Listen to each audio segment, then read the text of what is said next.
The Friday dungeon just dropped, and trust me, it hits entirely different from the usual grind. Forget brainless monsters slaying our boy Jinwoo has to clutch this stage using raw momentum, split-second reflexes, and flawless parkour. The second that timer hits 0, he summons his Wind Falcon for a massive haste buff, launching off the starting line like an absolute rocket. Lethal traps swarm him from all angles, but he doesn't drop his pace for a single microsecond. Back in the day, he used to casually sweep this level behind a monitor, but actually feeling the adrenaline pump through his own veins, that rush is insanely addicting. Just as you think he is sticking to the vanilla path, Jinwoo flexes the ultimate sequence break that only a true sweat would know. He plunges straight into the aqueducts, riding a summoned dolphin, stealthing completely beneath the aggro zones, then hot swaps to a massive wyvern skyrocketing right over the final goal. In a flash, he crushes the finish line, reminding everybody exactly why he is the undisputed GOAT. How does he make it look so effortless? Because for 10 agonizing years, Baek Jinwoo breathed, slept, and obsessed over one single passion, battle. While the rest of the world trashed it as a totally dead game, he built an absolute empire in it, cementing his status as a mythic figure, universally feared as God Jinwoo. So, the exact day he soloed the untouchable 100th floor, he figured it was time to finally touch grass and live an actual normal. But the absolute split second his victory banner popped up, reality shattered. A colossal glitchy screen hijacked the sky, bizarre summoning scrolls dropped like meteors, and total anarchy erupted globally. Nightmarish beasts started pouring out of the shadows. Before Jinwoo could even process the apocalypse, the infamous Truck-kun blindsided him, knocking his lights out completely. When he finally jolted awake from the coma, 3 whole years had already vanished. His hyperfixation had literally morphed into real life. Fantastical familiars casually roamed the streets, and practically every faction on Earth was hunting down the anonymous player who beat the final boss. Cornered by fate, Jinwoo only had a single option left: level up from scratch and dominate this chaotic new meta. After catching his hospital discharge and heading back to his room, he immediately starts deep diving into the crazy new lore of modern society. Basically, the entire UI and game mechanics ported seamlessly into the physical world, ranging from brutal player versus player arenas to massive raid bosses, deadly labyrinths, and over the past 36 months, humanity basically adapted to chilling and battling with their summoned companions. But honestly, Jinwoo smirks, knowing none of these newbies can even touch his mechanical skill. Right on cue, a familiar prompt pings, giving him access to his classic holographic inventory. He clicks accept, instantly triggering the starter tutorial. After blazing through the basics, he sneaks off to an abandoned wasteland, super paranoid about exactly what type of beast he is about to pull, so playing it safe is key. The system hooked him up with 2 low-tier gacha scrolls for clearing the intro, heavily warning him to pop them outdoors to avoid collateral damage. Gripping the glowing parchment, reality finally sinks in. For our boy, the normal world is officially long gone.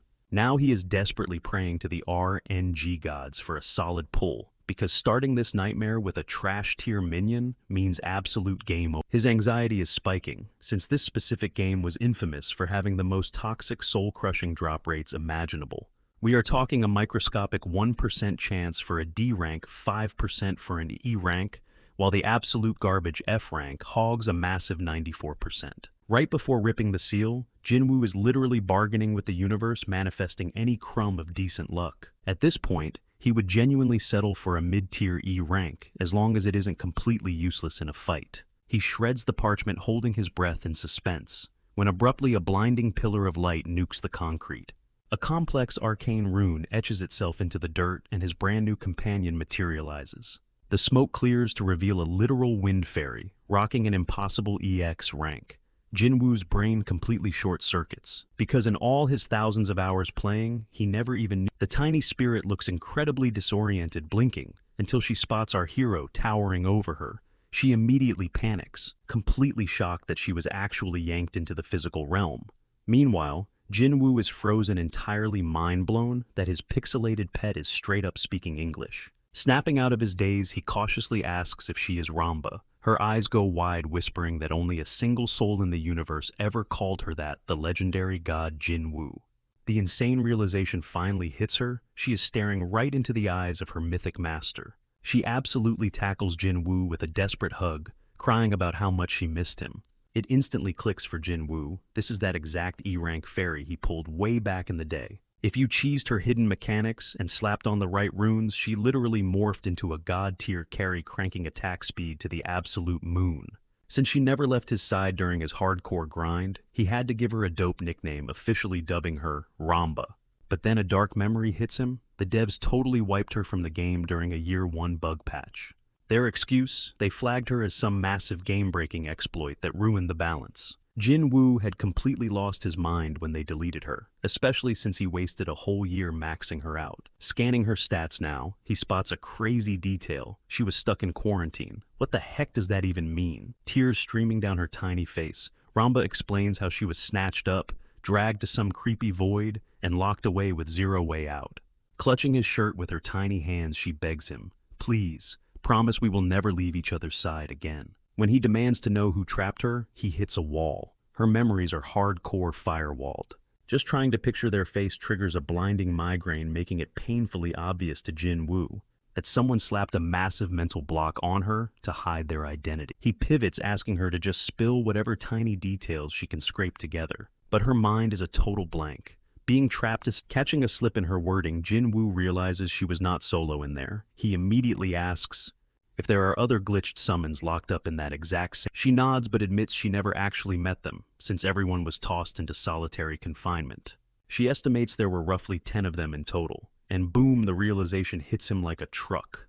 As she is talking about his 10 exact summons that vanished into thin air after being labeled glitches back in his prime. Ramba then drops a bombshell. The only way they can bust out of quarantine is if Jin Woo physically rips open a summoning scroll. She had been trapped in the dark forever, waiting until she finally felt the tug of his low-tier scroll. This totally validates his gut feeling. He is literally the only player alive who can pull X-rank units. Could this insane perk be his hidden reward for crushing the 100th floor of the Tower of Trials? Riding the hype, he rips his second scroll, praying for another broken unit. Instead, he rolls a busted F-rank hairy gorilla. Total buzzkill. But it proves one thing: the X-rank drop rate is pure toxic random generation. Cursing the absolute trash gacha mechanics, he realizes there is only one way to win. He just has to spam rip as many scrolls as humanly possible to force those X-rank drops. If he manages to collect the entire X-rank squad, he will be astronomically stronger than his past peak. Shifting gears, Jin Woo tells Ramba to completely drop the Jin Woo god title and just stick to his actual name. She tilts her head, totally confused. The real reason the 5 emperors have practically turned his gamertag into a worldwide myth. Being offline for 3 whole years, he has zero clue how massive the power gap has gotten. And if word leaks that he is commanding X-rank anomalies, he will instantly become public enemy number 1, painted with massive targets of jealousy. Suddenly, a massive earthquake rips through the area. While he is bracing himself, a literal dungeon materializes right in front of him. The system interface flashes, signaling it is time to push into the next phase. He freezes for a second, but then that absolute alpha energy kicks in. He used to be the undeniable king of this game. Sure, real-life survival hits way differently than a keyboard and mouse, but he chills out. It is just a tutorial dungeon, right? Locking in, he steps straight into the portal. Time to adapt to the brutal new reality. The second he crosses the threshold, a heavy bone-chilling vibe suffocates the air. A prompt pops up demanding he lock in a squad of summons before triggering combat. Small problem. His entire roster is literally just Ramba and a random hairy gorilla. The meta demands a 5-man squad, and the system interface is basically mocking him, asking if he seriously wants to ready up with just 2. Normally, any sane player would stack a full team of 5, just to survive. Diving into a hellhole with only 2 units sounds like absolute suicide. But Jin Woo smirks. With Galaxy Brain tactics, carrying this dungeon is far from impossible. Jin Woo has bulldozed his way through terrifying dungeons thousands of times before. With every single strategy and exploit already hardwired into his brain, he doesn't even hesitate to smash that accept button. The second the trial kicks off, a looming silhouette materializes out of the dense fog. A ravenous ash-gray wolf locks eyes with him, and his only ticket out of this cavern is to completely destroy the beast. A shimmering force field instantly wraps around him, completely shielding his physical body, while his spirit familiars step up to do the dirty work. Jin Woo is absolutely hyped, seeing the game's actual player protection mechanics crossing over into real life. But there's a brutal catch. If that barrier shatters and the beast lands a direct hit, it is an instant game over for him. The harsh reality finally kicks in. There are 0 respawns here. It's either ultimate victory or a permanent lights out. As the feral canine readies to strike, Jinwoo commands his massive gorilla summon to rush, but the ape lumbers forward like it's stuck in slow motion, leaving Jinwoo totally face-palming at the pathetic display. Knowing full well his starter minions are absolute trash, he quickly barks at Ramba to trigger her speed buff. The mystic caster whirls her magical staff, channeling a surge of pure energy straight into the giant primate. The second the buff hits the ape, completely morphs, blitzing forward like a wild animal. Jinwoo hypes up the insane speed boost, but his jaw quickly drops. The moment he realizes the bloodthirsty wolf is way more gigantic than he. Still, our guy is hardcore coping, entirely convinced his hulking primate simply cannot lose this brawl. As the two monsters violently clash, Jinwoo's brain goes into overdrive, analyzing every single combat variable. But all that big brain math crumbles to dust when the feral hound ruthlessly pins the ape straight to the dirt. Losing his mind, Jinwoo screams at Ramba, begging her to dump every last drop of mana into her power-up. Ramba desperately shouts back, swearing she is already pushing her magic to the absolute limit. The magic finally pulses again, injecting the gorilla with enough brute force to deliver a crushing uppercut that knocks the wolf flying.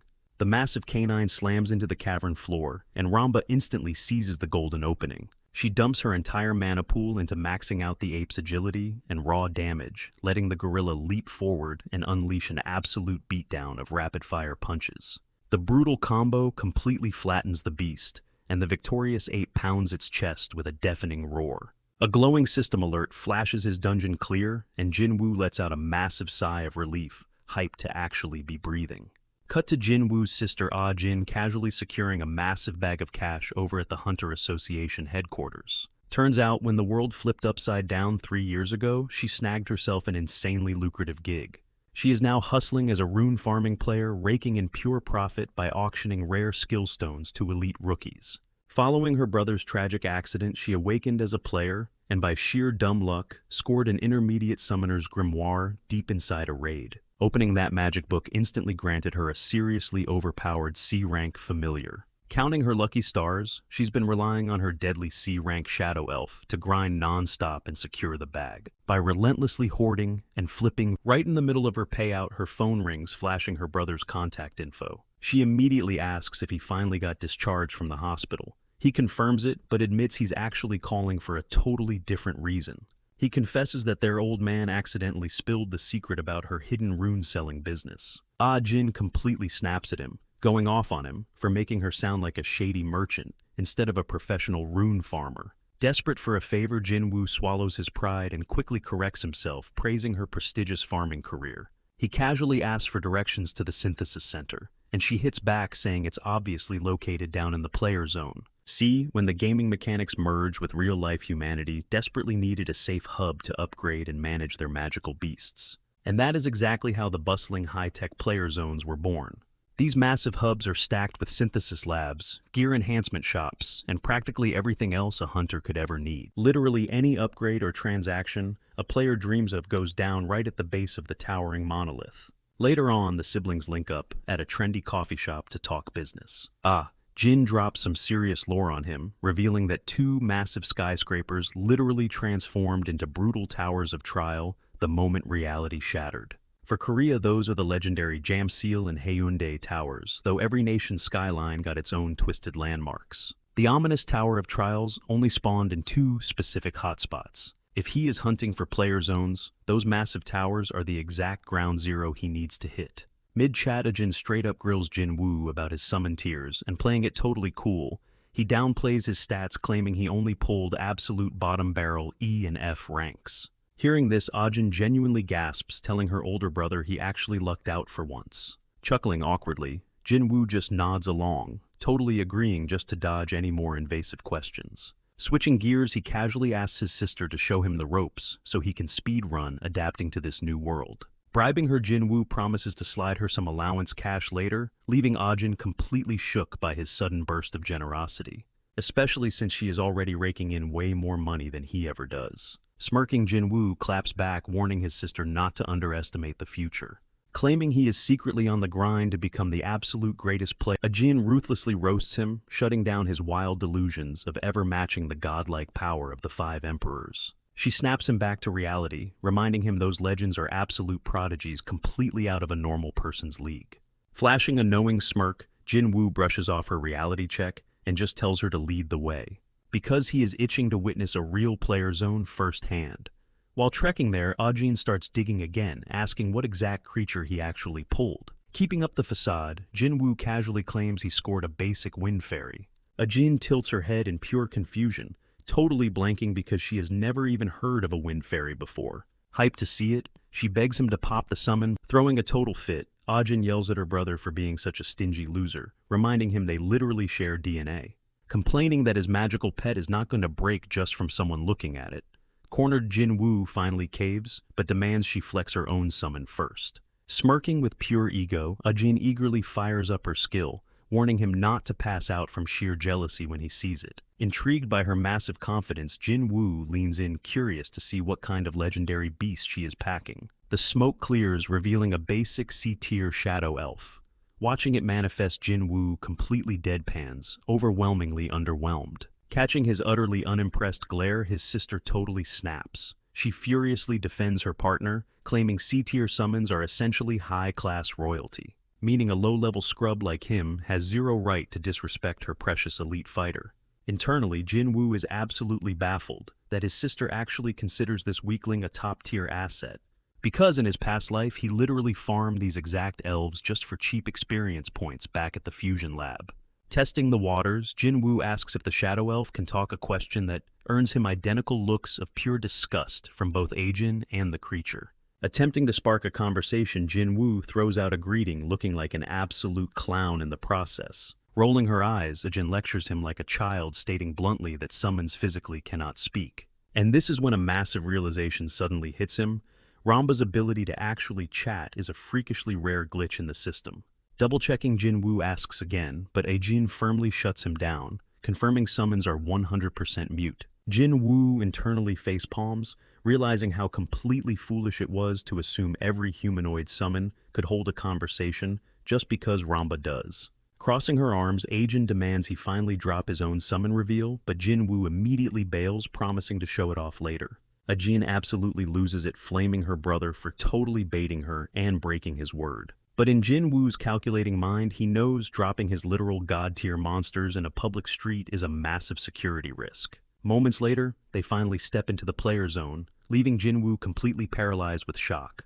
The entire landscape has been radically overhauled from his memories. Ajin quickly drops the lore, explaining megacorporations bulldozed the original structure, right after the colossal Tower of Trials originally spawned. Sighing at his outdated knowledge, Ajin roasts him again, pointing out that absolutely nobody wants to hang out in a depressing doom and gloom wasteland. She points around, claiming the flashy neon-lit vibes transform the place into a massive amusement park, packed with non-stop thrills. Plus, since an actual dungeon swallowed the original tower whole, there is absolutely no one who would ever willingly visit that spot for a fun getaway. Taking in the bustling electric atmosphere, Jin-woo quietly admits the revamped vibe is honestly pretty hype. Scanning the neon crowd, Jin-woo locks eyes on a massive trading hub in the distance, immediately asking his sister what is going down over there. Ajin casually explains it is a massive player-driven market where hunters literally swap everything from basic scrolls to ultra-rare runes. A heavy wave of nostalgia hits Jin-woo hard, flashing him back to the days he spent constantly ripping open glowing scrolls and mystical runes, alongside his loaded best friend, Baek-chan. Snapping him back to reality, Ajin shoves a glossy starter guide into his hands, pointing out that the information desk is right over there if he gets lost. But Jin-woo brushes off the offer. He is already locked in with zero questions and absolutely nothing left to learn from some basic tutorial. His eyes are dead set on claiming the #1 spot, ready to exploit every single mechanic in reality. Ajin raises an eyebrow, asking if he is seriously okay, and he shoots her a confident smirk to back it up. He waves her off, telling her to head home, while he scopes out the area solo. Ajin reluctantly agrees. Still, every instinct screams that her older brother is acting completely unhinged today, almost like another soul just hijacked his body. Shaking it off, she figures this is just his weird coping mechanism for the new world, deciding it is best to just let him cook. Right before she leaves, though, she shouts across the street, ordering him to call her the second things go sideways. Minutes later, Jin-woo ducks into a shadowy dead-end alley and summons Lamba, The spirit bursts out buzzing with chaotic energy, immediately running her mouth. But Jinwoo instantly claps a hand over her mouth, hissing at her. Lamba tilts her head, totally confused, forcing Jinwoo to lay down the law, no talking whatsoever out in the open. The magical creature looks utterly devastated, practically throwing a tantrum. So Jinwoo explains that he lays down the ultimate ground rule: her lips stay zipped until they are officially inside a dungeon zone. He demands a simple nod if she gets the memo, and she frantically bobs her head up and down. Now that they are synced up, Jinwoo takes a deep breath to calculate his next strategic move. Surviving this brutal reality requires serious cash, but staring at his pathetic bank balance feels like a punch to the gut. He cringes at the embarrassing zeros, knowing full well that flipping burgers at a side gig will not fund his rise to power. Begging his parents for a loan flashes through his mind, but he instantly shuts that down, knowing they are already bleeding themselves dry just to keep a roof over. To him, crawling back for cash would turn him into a complete leech, a worthless burden demanding handouts after all the brutal sacrifices. But then a dangerous grin spreads across his face. He built his empire from scratch once, and he is fully prepared to grind it out again.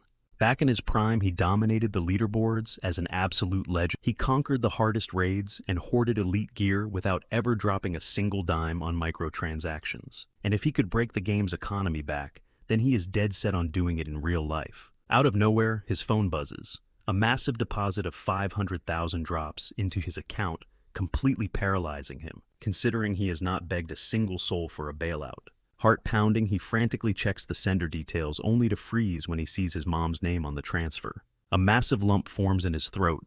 He is completely wrecked by the gesture, violently aware of the literal sweat and tears she poured into saving that cash. Choking back tears, he whispers a heavy thank you to the screen, swearing on his life that he will carry his family to absolute luxury once he hits the top. But reality hits hard. The rest of the world is already 3 whole years ahead of his progress, meaning he cannot afford to slack off for even a fraction of a second. His only shot at catching up is to violently speedrun dungeons, hoarding every drop of loot to power level his stats, which means the very first thing he needs is a reliable squad. Without hesitating, he burns some cash on 3 basic summoning scrolls, praying to the random number gods for a miracle pull. Sadly, the system is unforgiving. His first roll is absolute garbage, and when the dust finally settles, his only decent drop is a toxic E. Still managing to snatch 2 E ranks out of just 5 total pulls means he somehow defied the 5% drop rate twice. The venomous lizard brings serious utility to the table, even if the other summons are basically cannon fodder that he will just use as meat shields for now. Regardless of the scuffed lineup, his strike team is officially assembled, and he is ready to evolve them from the ground up. The game plan is ruthlessly simple. Slaughter monsters, grind for overpowered runes, and rip open endless scrolls until they rule the world.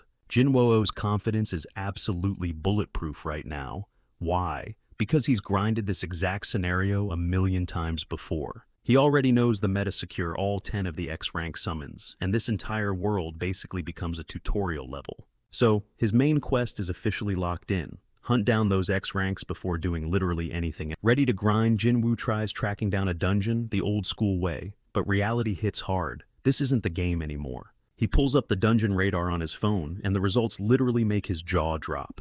He actually lets out this wild, high-pitched yelp right in public, having random bystanders staring at him like he completely lost his mind.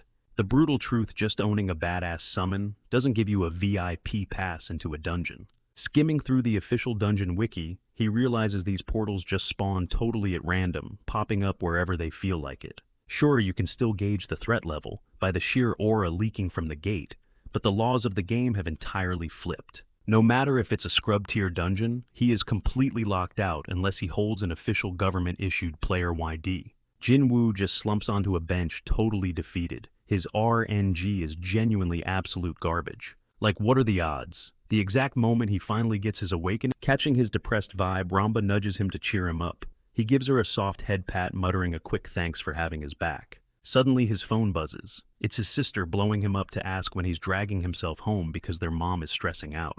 Jinwoo waves it off, telling her to skip making him dinner since he'll just grab something on the fly. But right before hanging up, a crucial question crosses his mind. He grills her, asking if she knew about this whole. Instantly, Ajin starts stuttering, completely fumbling her words on the other end. Jinwoo narrows his eyes. Did she ghost this info on purpose? But she aggressively swears she just totally blanked on it. She drops the lore. It's a brand new policy. Rookies were getting utterly slaughtered in these dungeons, forcing the higher-ups to slam the brakes. Jinwoo is genuinely stunned, but Ah-jin warns him that the reality is way darker than he thinks. To stop the bloodbath, the government deployed heavily armed agents to guard the entrance of literally every single gate, meaning you aren't taking a single step inside without strict clearance from the frontline guards. Hearing this massive roadblock, Jinwoo realizes he is completely boxed in.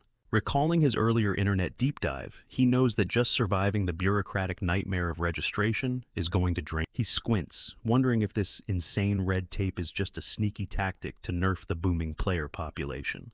Because, honestly, if every average Joe ditched their day job to chase dungeon clout and massive... Ah-jin then casually drops another bomb. There's a live hyper-competitive leaderboard that ranks the top 100 heavy hitters both locally and worldwide every single year. And the most embarrassing part, South Korea didn't even scrape the bottom of the global charts. Sighing, Ah-jin mutters about how clutch it would be if the legendary Jinwoo god could just respawn and carry the whole nation. Panicking that she might actually connect the dots to him, Jinwoo slams the end call button with lightning speed. With his master plan finally mapped out, he decides to just log off and crash for the night. The next dawn hits. By 6 a.m. sharp, Jinwoo is fully geared up and stepping out the door. His parents just freeze in the kitchen, completely shook by his crazy early routine. His mom frantically tries to shove some breakfast in his hands, but Jinwoo brushes it off, saying he's on a strict schedule. Lacing up his sneakers, he glances back. His voice softens as he suddenly apologizes for being a completely worthless deadbeat all these years, thanking them for never giving up on him. Dropping that heavy emotional bomb, he just walks out into the morning mist. His dad stands there completely speechless, while his mom's chest tightens with anxiety. Gently, his father promises her that their boy is going to be just fine. He reminds her that the government is pushing mandatory hardcore survival training these days anyway. Shaking off the heavy mood, his dad suggests they finally dig into their food so they can clock in for work too. But even as she eats, Jinwoo's mother silently prays to the heavens, just begging for her son to come home in one piece. Welcome to the new era, a ruthless world where literally anyone could awaken as a player. Yet South Korea was suddenly making global headlines for all the wrong reasons, an absolute bloodbath of dungeon casualties. The real killer, a massive wave of pure greedy main character syndrome infecting the masses. Way too many average nobodies genuinely hallucinated that they were the unstoppable, and because of their absolute recklessness, countless lives were totally wiped out inside those dungeons. That epic fail drove international media to brand this former gaming empire as dead last on the global leaderboards. Jinwoo is completely baffled. He cannot wrap his head around the fact that so many people threw away their lives chasing pure delusions. But honestly, he knows he has zero room to judge. The dude was hardcore addicted to that very same game for over 10 years straight. Later that afternoon, he rolls up to the association headquarters to officially drop his application and become a registered player. Leaning over the counter, he asks the receptionist exactly how many applicants actually score their player license. The lady gives it to him straight, explaining that out of the massive sea of hopefuls crowding the lobby, a measly 50 people will actually survive the exams and earn. Hearing those brutal odds, it instantly clicks for Jinwoo. This trial is going to be an absolute nightmare, especially since he is competing against over 1,000 desperate rookies swarming the building. Still, Jinwoo is not sweating it. He fully backs his own insane skills to make the final cut. After all, if he chokes here, his legendary status as the undisputed king of the game would be a total joke. Kicking back in the waiting hall, he chills while the staff pushes his paperwork through the system.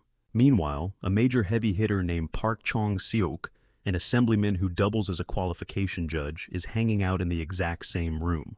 Chang Seok is busy whining about the annoying qualification protocols when suddenly a massive explosion completely obliterates one side of the wall. Pure chaos erupts. Chang Seok instantly jumps to his feet, his eyes darting around to figure out what the heck just blew up. Out of the smoke, some random psycho struts into the room, backed by his terrifying summons, a massive red orc and a squad of nasty monsters. Turns out this guy crashed the party to violently avenge his fallen brothers that Chang Seok previously wiped out. Realizing things are going south incredibly fast, Chang Seok wastes zero time and instantly unleashes his own summons. And man, these creatures look absolutely menacing. It quickly becomes obvious that the unhinged attacker leading the charge is actually a notorious gang member. Hilariously enough, Jinwoo has been totally clueless to this. A second later, he finally glances back and catches Chong Seok locked in a lethal standoff with with the psycho leaving him completely frozen in pure shock. The regular bystanders absolutely lose their minds, though a few still cling to hope, since Chang Seok is famous for casually crushing entire gangs for breakfast. Jin Woo drops his jaw hearing this. He never expected lowlifes to literally weaponize their magical summons to act like cheap street thugs. Barking orders, Chang Seok commands everyone in the room to instantly fire up their protective shields and summon their own beasts. Because this has officially escalated into a massive life-or-death emergency. Ramba scopes out the insane battlefield, but right as she opens her mouth to start yapping, Jin Woo quickly slaps a hand over her mouth, aggressively reminding her that she is strictly. The gangpunk then lets his savage orc off the leash, cockily mocking Chang Seok and asking how long he seriously thinks he can survive this beatdown. Over in the corner, Jin Woo is ducking behind a desk. He wants absolutely zero part in this messy brawl, because he knows deep down that stepping in will only drag him into a massive, frustrating headache. So, he opts to lay low in the shadows and carefully analyze exactly how these heavyweights clash against each other. As the massive orc charges at full speed, Chang Seok completely blocks his path by blasting. One of his elite summons wields wild flame abilities, yet, as the thick smoke clears out, the terrifying orc stands there without a single scratch. In fact, it literally looks like the brutal flames are supercharging the beast. Smirking, the gang member ruthlessly taunts Chang Seok, asking if that pathetic spark is his best move. Panic finally starts creeping into Chang Seok's eyes, but from the sidelines, the sharp-minded Jin Woo, he notices the trapped civilians absolutely spiraling into panic as their supposed savior gets brutally pushed onto the defensive. Jin Woo desperately weighs his options. He really wants to help, but he is terrified of getting tangled up in this totally unhinged turf war. While he is busy overthinking his next move, the rampaging orc is absolutely terrorizing Chang Seok's frontline monsters. Refusing to bite the dust before achieving his ultimate goal, Jin Woo creeps out of hiding and steadily approaches the struggling judge. He casually taps him right on the shoulder. Shocked, Chang Seok aggressively yells at the kid to fall back to safety before he gets sliced. But Jin Woo stands his ground, leaning in close to whisper that the attack timing on his flame turtle is completely out of sync. He points out the sneaky units hiding behind the red orc. It turns out those shadowy support monsters are secretly spamming a hardcore fire resistance buff. Jin Woo casually drops a massive hint warning Chang Seok that a fire strike is absolutely useless with that terrible timing. That totally catches Chang Seok off guard. He honestly had zero clue the beast was glowing red just to tank the heat. Pivoting instantly, Chang Seok commands his blazing turtle to completely scorch the entire enemy squad, taking out the support units too.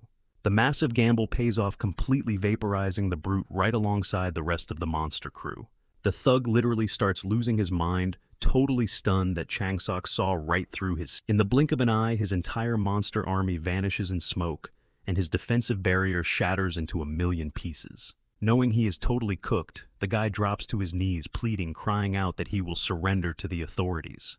But Chang Seok is not having it. He summons thick wooden vines to snatch the dude mid-air, ordering him to shut his trap. He coldly reminds the thug that syndicate members face an instant game over zero exceptions. Heavy tears stream down the villain's face, right as the massive roots squeeze the very last breath from his lungs. Crimson stains the battlefield, and the entire room erupts into massive cheers for Chang Seok's insane victory. Jin Woo, though, is left deeply rattled by the whole spectacle. Sure, the guy was total trash, but watching someone get taken out that mercilessly still messes with his head. Staring at the wreckage, Jin Woo hits a dark realization: the world he once knew is completely gone forever. He knows surviving this nightmare will require nerves of absolute steel. Right at that moment, the veteran fighter approaches, throwing a nod of respect and thanking him for the clutch save. Jin Woo plays it totally cool, brushing it off as no big deal. Chang Seok insists on dropping a heavy reward and asks which faction he reps. Jin Woo casually admits he is not even an official player yet, meaning he flies completely solo. Chang Seok's jaw practically hits the floor. The kid read a complex monster aura, like reading a picture book, and he isn't even carrying a basic license yet. Desperate to figure this guy out, Chang Seok asks for his basic ID. Jin Woo nods and slides his card over without hesitating. Chang Seok promises that once they run a quick background check, a massive payout will hit his account right by the book. Super hyped about the incoming bag, Jin Woo flashes a grin and dips from the scene. Later that day, Chang Seok dials up his right-hand man, ordering a deep dive into Jin Woo's personal files, demanding a full report by sunset. Meanwhile, Jinwoo tosses Ramba a massive glazed donut for being such a good girl while chilling. He really hopes he hasn't painted a giant target on his back. He honestly never wanted to play the hero, but he had zero choice. If he hadn't dropped that mega brain tip, the whole squad would have been totally wiped out. Feeling the extreme pressure of this new reality, Jinwoo decides he urgently needs to farm more summoning scrolls and unlock another broken EX rank beast as fast as humanly possible. Right now, he is hyper-focused on bagging the Blast Dragon Mage and the Drill Instructors. Turns out those are just D and E tier units that drop super easily from basic tier summoning scrolls. Fast forward 24 hours, and Changsok uncovers that Jinwoo was in a coma for 3 straight years after a brutal crash. Suddenly it all clicks, explaining exactly why the kid has been completely off the radar this whole time. Changsok doesn't find it suspicious at all. Tragic accidents were basically everyday news when the apocalypse first hit.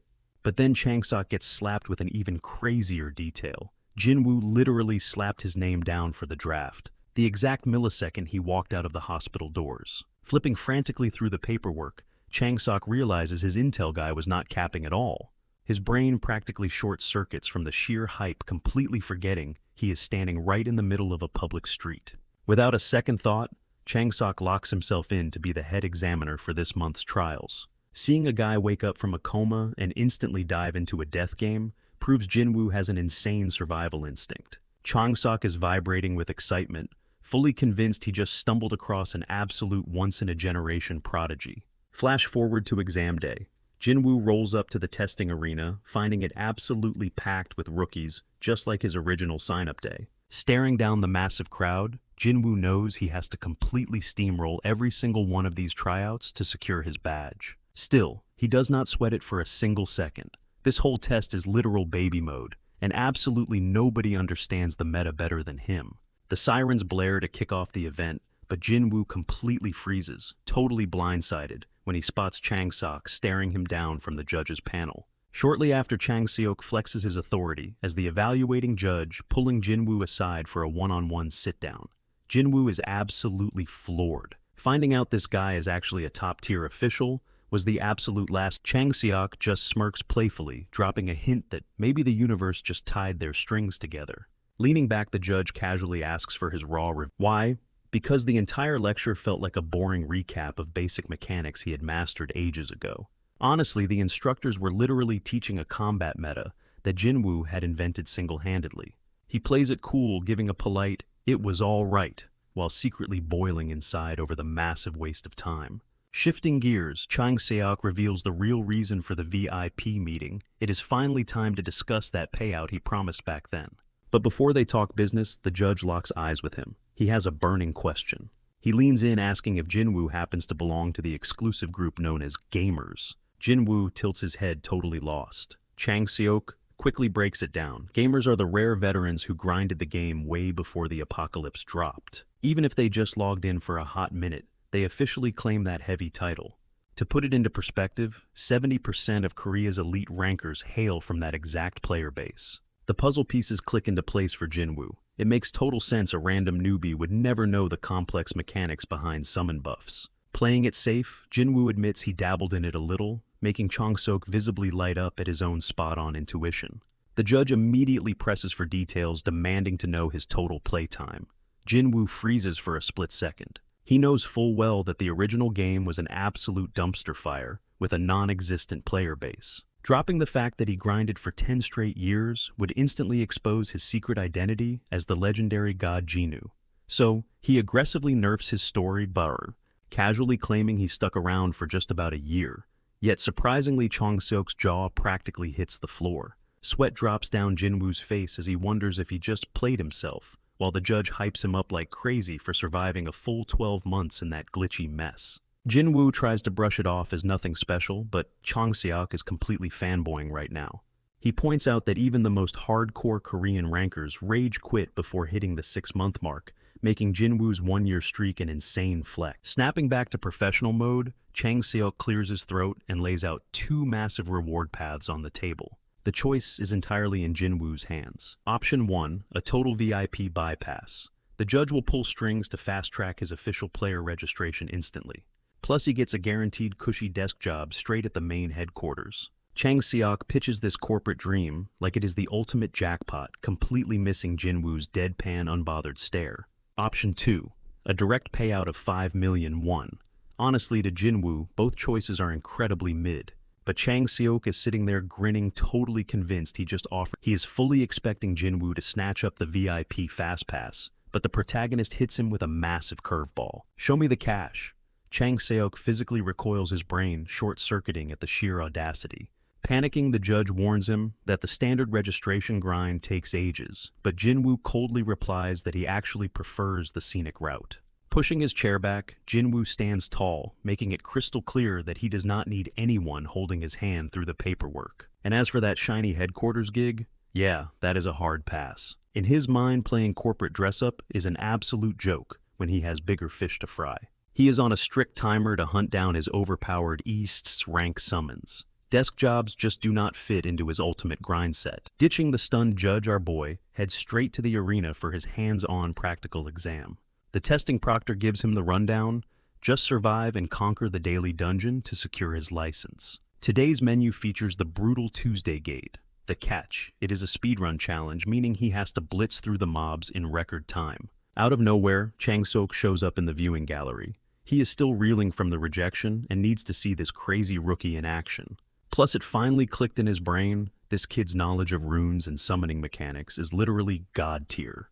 The guy casually dropped truth bombs during training that made veteran professors look like absolute. Staring down at the arena, the judge finally understands that Jinwoo is a once-in-a-generation glitch in the system.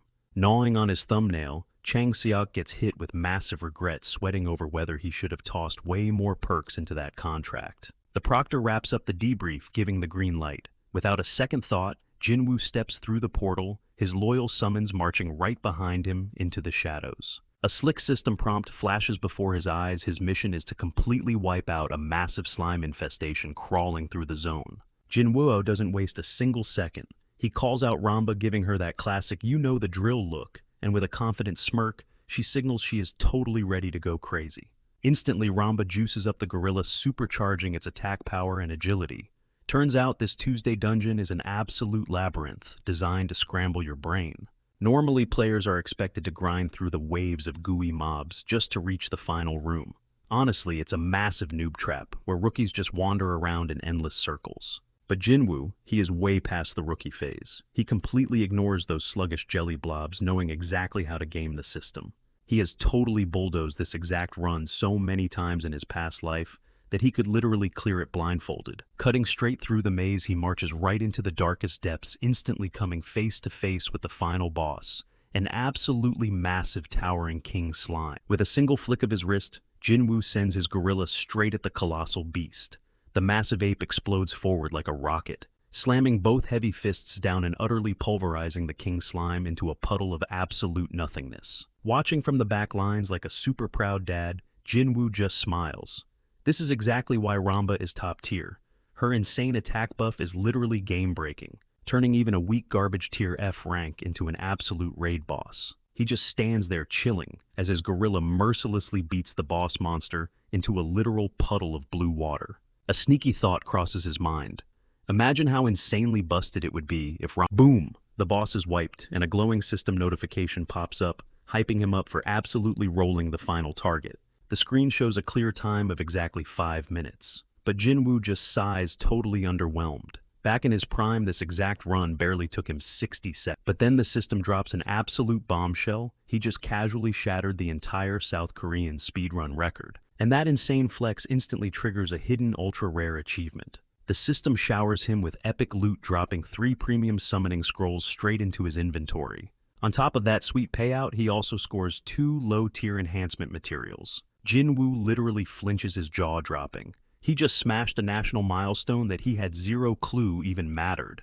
Meanwhile, back at the association headquarters, the monitors go crazy. The officials watching the live leaderboards are completely losing their minds as the entire control room freezes in pure disbelief, absolutely shook by this insanely huge time save. But what really sends them spiraling is the name glowing on the screen: Jinwoo. A total nobody that literally no one an unranked absolute random kid just destroyed the pros. The hype explodes and the wild news instantly reaches director Chang Seok. Chang Seok's eyes widen as he pieces it together. This Jinwoo kid isn't just lucky. He is a straight-up national-level prodigy. And the association needs to move fast, pulling every single string to lock him down before anyone else does. The director starts sweating, knowing they have to throw the bag at this kid. If some massive overseas guild snatches him up, it is completely game over. Because South Korea's entire ranking on the global stage is literally riding on keeping this absolute monster. Barking orders, Chang Seok demands his team fast-track Jinwoo's official hunter registration. He frantically reminds his staff that dungeon speedruns are brutally split into local and worldwide leaderboard. Until today, the Korean GOAT was a guy named Kang, sitting pretty on a solid 6-minute clear time. Meanwhile, the global #1 is Rachel, an absolute legend holding the crown at a blazing 2 minutes. But Jinwoo just walked in and casually deleted Kang's national record on his very first run. Chang Seok practically yells at his team, making it crystal clear, give this kid every single VIP privilege they have. Stepping back into the real world, Jinwoo scrolls through the stats and just shakes his head, completely cringing that a sluggish 5-minute run is considered god tier right now. Out of nowhere, Chang Seok comes sprinting up to him, practically out of breath, saying he's been absolutely dying to meet the new legend. Showering him with praise, the director calls his speedrun straight up insane, begging to know his secret to smashing the leaderboard on day 1. Jinwoo totally stutters, rubbing the back of his neck awkwardly. He can't exactly admit that he was barely even trying. Flashing a massive smile, Chang Seok hands over a shiny new player license, instantly granting him full hunter status because he undeniably proved he's the real deal. Jinwoo is just staring blankly at his new ID card when the director leans in again, desperately pressing him for his speedrun strategy. Jinwoo goes quiet, letting the gears turn in his head as he analyzes that he knows exactly what would happen. If he drops his future knowledge, South Korea instantly becomes a global powerhouse. But the fallout, that is the real nightmare. It basically boils down to 2 highly unpredictable scenarios. Best case scenario, he gets absolutely showered in millions and treated like an A-list celebrity, but worst case, some shady underground elites snatch him up, throwing him in a dark room and brutally extracting every single secret straight out of his brain. Jinwoo shoots back flat out, telling Chang Seok he is crossing a massive line with that question. Chang Seok instantly caves, admitting that elite player strategies are usually fiercely guarded secrets. Why? Because that kind of intel is dangerously sensitive. Still, he lays all his cards on the table, confessing that South Korea is absolutely starved for a powerhouse like him. Sizing him up, Jinwoo realizes the guy is not total scum. After all, he wired the cash without a second thought. Plus, his overall vibe is actually pretty chill. Not to mention the guy is sharp. Jinwoo's gears start turning. What if he flips the script and uses the government to his own advantage? He knows damn well that milking the system will skyrocket his leveling speed way faster than grinding out there as a lone wolf. Cutting to the chase, Jinwoo demands they take this conversation elsewhere. The duo relocates to a quiet cafe, where Chang Seok drops the bomb the country desperately needs his muscle. He casually slips in that they already know about Jinwoo being paralyzed in a hospital bed for Jinwoo's eyes instantly narrow. "Did you run a background check on me?" he snaps. Chang Seok backpedals, profusely apologizing, while explaining that unregistered high-tier players are walking time bombs, which is why they simply had no choice but to dig into his past. Leaning in, Jinwoo sharply asks if they plan on creeping on him now that his name is officially in the system. His voice drops, delivering a chilling warning, never snoop into his life again.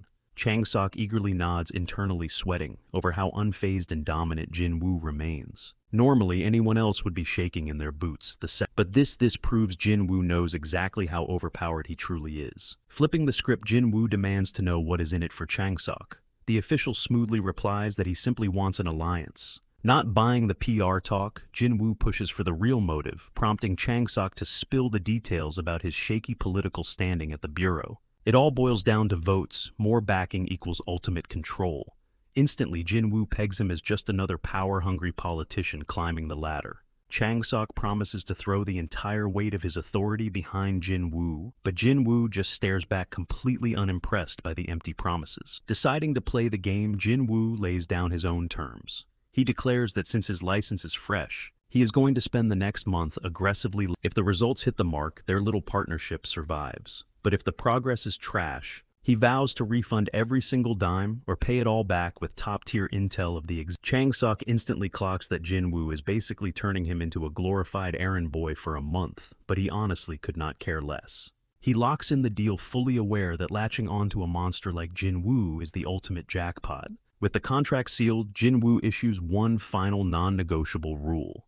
Keep his record-breaking stunt completely buried, because drawing unwanted aggro right now is a massive safety hazard. Chang Sok opens his mouth to brag about the Bureau's elite protection squad, but chokes on his own words, realizing that is a massive stretch. Let's be real, the agency is currently getting clapped by low-level street gangs, let alone guarding a priceless VIP. Catching Jinwoo's knowing smirk, Chang Sok swallows his pride and swears to keep everything locked down tight. Though he throws in a quick disclaimer, completely silencing the rumor mill might be impossible. Jinwoo just shrugs it off. With everything sorted, he finally dips, walking away totally stoked that he squeezed out every single advantage while keeping his identity totally ghosted. Hitting the streets, he pops open his inventory to check his loot, and his jaw drops. He actually scored 3 high-tier summoning scrolls, alongside a pair of basic polishing agents. Snagging an achievement drop does not shock him, even if another player previously shattered that exact same record. That is just how the system works. Achievement loot drops once per individual player. He hovers his finger over the epic scrolls, tempted to use them, but quickly pivots. Fencing them for raw cash is way too good to pass up. A light bulb goes off. Chang Sok had just briefed him about the exclusive Hunter Web, a locked-down network for verified players. It is essentially the ultimate black market for hunter gear, and his new politician buddy had already hooked up his account. Booting it up, Jinwoo searches the current market value for his premium scrolls. His eyes practically bulge out of his skull when he spots the going rate these things are fetching an insane 3 million won. It is absolutely wild. He literally just bagged a small fortune for 5 measly minutes of dungeon crawling. With cash flowing in, this effortlessly Jinwoo is absolutely hyped. Without wasting a single second, he dumps his high-tier scrolls on the market to secure the bag. Why? To buy up dirt-cheap basic scrolls. These hidden gems casually drop from trash-tier items, heavily outclassing any mid-B tier garbage that he would normally grind from those premium drops. But something feels totally off. Jinwoo spots that these basic scrolls are locked at 5,000 won, even though the market is completely flooded. With sellers massively outnumbering buyers, the price should be tanking. So, why is nobody undercutting? Completely baffled by this fake economy, he hits up Ajin for the inside scoop. Ajin drops the bombshell. The association itself is actually sweeping up all the basic scrolls from random sellers. When Jinwoo presses for a reason, she rolls her eyes, saying their official excuse is to financially back elite hunters. Plot twist. The government is essentially throwing massive taxpayer bags to hoard this stuff. They artificially froze the floor price at 5,000 since literally anyone can just dump their stock on the government's payroll. Nobody is desperate enough to slash their own profits. But Ajin leaks that the higher-ups might pull the plug on this outdated rule any day now, because their warehouses are currently choking on a massive stockpile of useless inventory. A wicked smirk flashes across Jinwoo's face. He suddenly knows exactly how to play this. He genuinely thanks Ajin and kills the call, knowing the exact guys begging for his cooperation are currently drowning in the items he desperately needs. Jinwoo pays Chang Sok a visit. The guy practically rolls out the red carpet, fanboying so hard it actually makes Jinwoo a little awkward. Eager to please, Chang Sok asks what he needs. Jinwoo stares him dead in the eye, and Chang Sok blinks, totally caught off guard. Why would a beast like him want trash-tier loot instead of premium or elite items? Swallowing his confusion, he asks for a number. Jinwoo's answer, "I want every single one you can give me." A cold sweat drops down Chang Sok's neck, but he forces a professional nod, greenlighting the insane request. After all, the association casually eats up roughly 50,000 of these things every single day. He agrees to offload the stash, but immediately drops a strict warning against flipping them on the black market. Jinwoo instantly shuts that down, clarifying he intends to burn through the entire supply personally. Chang Sok's brain starts racing. He knows Jinwoo operates on a whole different level, so this has to be a 500 IQ play, hoarding this much bottom-tier garbage. The guy is definitely cooking up something absolutely legendary. But politics are politics. Chang Sok politely drops the catch. He needs highly classified intel in return.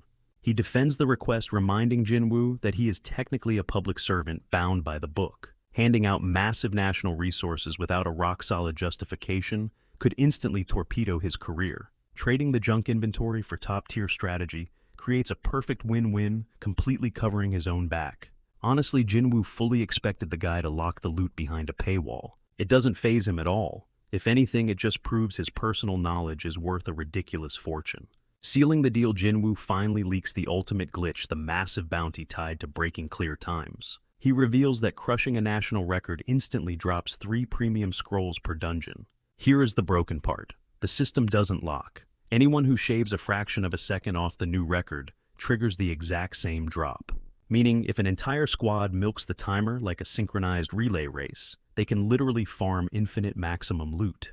As a bonus, hyper-optimizing these runs would violently skyrocket their nation's global standing. Changsok admits the absolute elites have tasted this method before, but realizes the potential is nowhere near capped, because tons of heavy hitters haven't even touched this specific milestone yet. The moment Jinwoo specifically name-drops the Tuesday dungeon, Changsok's eyes practically glow with realization. He instantly connects the dots, convinced this is the exact masterclass strategy Jinwoo abused to shatter his first record. Internally, Jinwoo knows his actual method was completely different. But hey, why ruin a good story? Realizing this perfect alibi keeps the heat off his real powers, Jinwoo smoothly plays along, hyping it up as the exact blueprint he used and heavily implies it works for anybody. Obliterating the Tuesday dungeon in under 3 minutes, Changsok's jaw practically hits the floor. But before he can even fire off a single question, Jinwoo cuts him off, demanding cold hard cash for the intel up front. Want more juice?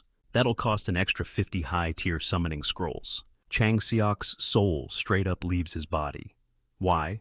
Because 50 premium scrolls burn a massive 150 million. One hole in your wallet. Catching that hesitation, Jinwoo tosses him a tasty little breadcrumb. He drops the bomb that this crazy strat works flawlessly, from bottom barrel, runs all the way to top-tier raids. And the kicker, the achievement loot from those runs stacks up to tens of billions. Changseok runs the mental math. The kid isn't capping. Compared to Jinwoo's upfront fee, the potential payout from this strat is absolutely god tier. He shakes on it, promising to wire the funds the second they prove the intel is legit. To sweeten the deal, Changseok pledges 10,000 low-tier scrolls daily. In return, Jinwoo swears this is one bet he absolutely won't regret. Fast forward to that evening, Changseok rallies the entire squad to road test Jinwoo's master plan, leaving everyone scratching their heads over this random, after-hours emergency meeting. Pacing the room, Changseok announces they've got some top-secret homework. The room buzzes with hype. Changseok doesn't just call late-night meetings for fun. He drops the teaser, the Tuesday dungeon, record totally smashed, but he spins a massive lie claiming this insane clear time came from a leaked overseas strat.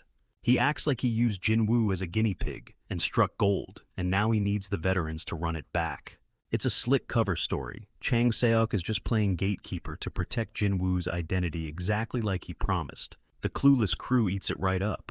Suddenly it all clicks. This must be why he gag ordered them, from gossiping about the newbie. Without missing a beat, Changseok orders a full-scale Tuesday dungeon, time attack blitz to put the theory to the ultimate test. But when he drops the punchline that the MVP for this raid is a modeled Komodo, cue the absolute dead silence and major side-eye. Why? Because the modeled Komodo is literally just an oversized squishy lizard. Sure, it's tanky enough and packs an okay punch, acting as a B-tier bruiser that can dish it out and take a hit. But that's pure false advertising. Leveling that beast is an absolute nightmare. Stacked against other B-tier summons, the modeled Komodo is pure dog water. Most players treat it like a totally scuffed pull. Here's the massive brainplay nobody realized, though. That exact Komodo goes absolutely feral for giant slimes, and unleashing that hungry lizard into this specific dungeon turns the map into an all-you-can-eat buffet, speedrunning the zone. Once Changseok wraps his masterclass, the squad tags in for back-to-back runs. Minds are absolutely blown when they blitz straight to the boss room in less than 4 minutes, all thanks to one lizard's insane munchies. Riding this high, the guild is convinced South Korea can actually clutch the world record if they just min-max their movement speed by popping the right runes. The trash-tier mob everyone used to meme on, it's officially their shiny new hyper-carry. Flash forward a few days. Headlines explode. South Korea is shattering back-to-back world records, and Changseok is soaking up all the glory. Scanning the news, Changseok locks in his strategy glue himself to Jinwoo. This kid is literally a walking cheat code. even if he's just a fresh-faced rookie. Riding the hype train, he forms a VIP management squad dedicated entirely to Jinwoo's brand. He handpicks his elite crew, Jaeha, Byung-jin, and Taesup. Meanwhile, Jinwoo's bank account suddenly flashes a jaw, dropping 150 million won deposit. He's absolutely shook. Since when was securing the bag this ridiculously easy? Right beside him, Ramba is staring at those zeros drooling over the infinite mountain of cream buns she could devour. Shaking it off, Jinwoo opens his inventory and spots the legendary stash 10,000 low-tier summoning scrolls just like the boss promised. Chang Seok held up his end of the bargain. Now it's time for Jinwoo to go goblin mode and grind to the top. Step 1. He splashes holy water on the floor, while Ramba gets on her knees praying to every god in the multiverse for an insanely cracked EX rank pull. It's the exact same gacha ritual they spammed back in his legendary Jinwoo God era. Vibe check off the charts. Jinwoo is beyond hyped. He dives into a brutal grind, ripping open the magical scrolls like a man on a mission. But honestly, after what feels like an eternity, Jinwoo and Ramba just faceplant into the floor, totally wiped out. They ripped through over 3,000 drops in a single hour and got absolutely zero to show for it. Jinwoo groans, totally baffled how that massive mountain of loot only coughed up a pile of garbage F-tier fodder. Ramba just yanks his ear, roasting him for being clueless enough to think an X-tier summon would, but Jinwoo argues, the math clapping back, that she literally spawned on his very first pull. Ramba sighs, telling him her drop was just crazy RNG, definitely not a guaranteed feature.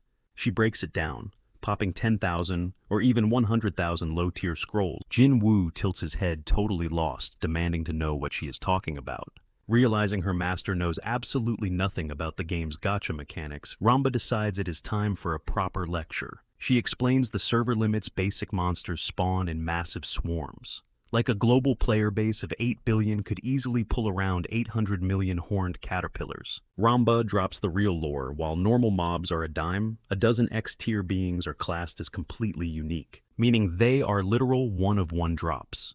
Jinwoo, honestly, even Ramba has no clue why the top tiers are locked behind such insane rarity. But she stares right at him, confirming one absolute fact: only Jinwoo has the admin privileges to actually pull those As the sheer math of Ramba's insane lore drop finally registers, Jinwoo starts low-key hyperventilating. Since there are tens of thousands of monster variants and each has a stock of 800 million, the actual drop rate for snagging an X tier is practically non-existent. Jinwoo drops to his knees, realizing he literally has better odds of hitting the jackpot 3 times back-to-back than pulling this off anytime soon. Trying to soften the blow, Ramba pats his back, explaining that once a mob gets summoned, it gets pulled from the loot pool unless someone sells it back. So, basically, if players claim all 800 million horned caterpillars, that specific trash mob gets permanently wiped from all future gacha. Even with that mercy rule, Jinwoo knows it barely puts a dent in the nightmare mode grind he is staring down. He considers switching his strat to mid-tier scrolls, but instantly scraps the idea since their value ratio is absolute garbage. Not to mention they cost a total fortune, leaving the market basically wiped out anyway. Swallowing his pride, Jinwoo locks in on the low-tier method, fully ready to grind despite the tragic odds. Refusing to let those 1 in 800 million odds break him, he violently shreds through more scrolls, praying to the RNG gods, while Ramba acts as his personal hype man. Fast forward 2 grueling weeks of non-stop unboxing, and the duo is completely burnt out. And the worst part? Zero progress. Literally nothing. They burned through a mind-numbing 140,000 scrolls and still did not catch a single glimpse of an X tier. It got so bad they had to book a sketchy motel right next to the player hub just to process all the trash loot. At this point, Ramba's brain is completely fried, daydreaming about nothing but sweet cream bread. But Jinwoo refuses to tap out, desperately wanting to stop freeloading in his parents' base. Shaking off the fatigue, he abruptly wakes Ramba up so they can finally fuse the absolute mountain of useless fodder they hoarded. Minutes later, they pull up to the Synthesis Center, a massive facility that actually used to be a high-end hotel. Just like how the whole world flipped upside down over the past few years, this building got a massive patch update into a fusion lab. Jinwoo grabs his Q ticket while Ramba intensely double-checks his math to guarantee the fusion combo goes off without a hitch. Their number flashes on the screen. The second they step into the fusion chamber, Ramba practically vibrates with hype. Her entire leveling arc basically hinges on him not messing up the recipe. Jin Woo locks Ramba into the system first, instantly slamming the confirm button to start the process. A massive wave of trash-tier monsters even though they were pure garbage, watching his hard-earned cash burn away still hits him right in the soul. The glowing lights fade. Ramba officially hits level 21, scoring a measly +2 bump to her intelligence stat. Jin Woo just stares totally crushed that sacrificing a staggering 140,000 mobs only bumped her to level 21. Ramba, however, is feeling herself aggressively flexing her invisible biceps and waiting for him to gas her up. Swallowing his massive disappointment, Jin Woo slaps on a smile and hypes her up anyway, keeping his eyes glued on that level 100 endgame cap. He quickly realizes that grinding Ramba's stats to a decent level is going to take an absolute eternity. Fast forward a few days, and Changsok is acting ridiculously buddy-buddy after assembling a VIP management squad exclusively for Jin Woo. Byung-jin, one of the squad members, is totally bewildered by his boss's massive hype, but Changsok is just betting the entire farm on Jin Woo's untapped potential. He intends to throw every single resource at this absolute prodigy, immediately pressing Byung-jin for a status report. Byung-jin reports that their star player has just been mindlessly ripping open summoning scrolls. Changsok's jaw drops when he hears the kid actually showed up, demanding another massive batch of inventory. Byung-jin drops the crazy detail that Jin Woo wants to blow his entire 150 million won payout on bottom-tier scrolls. On top of that, the guy is boldly demanding a steep discount way below market value. Byung-jin nervously admits this might be impossible, since upper management is already breathing down their necks for hoarding too much inventory at once. Changsok scratches his head, completely baffled as to why Jin Woo keeps dumping his cash into absolute garbage tier items, especially when the guild literally hands him a mountain of them every single day. Still, his gut tells him this crazy strategy has to have some genius hidden motive. Trusting his instincts, he orders Byung-jin to slash the price in half for him. Byung-jin nearly has a heart attack, frantically warning his boss that corporate will absolutely crucify him for this extreme favoritism. But Changsok waves off the panic, fully convinced that Jin Woo is destined to become a literal national icon.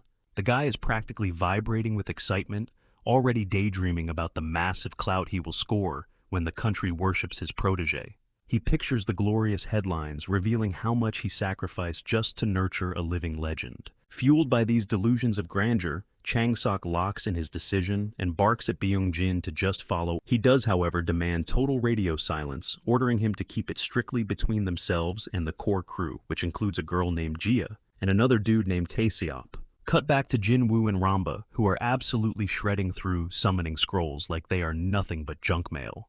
Annoyed Ramba starts whining. She groans, begging to know how much longer this endless grind is going to last. With zero chill, he basically tells her they stop when they literally drop dead.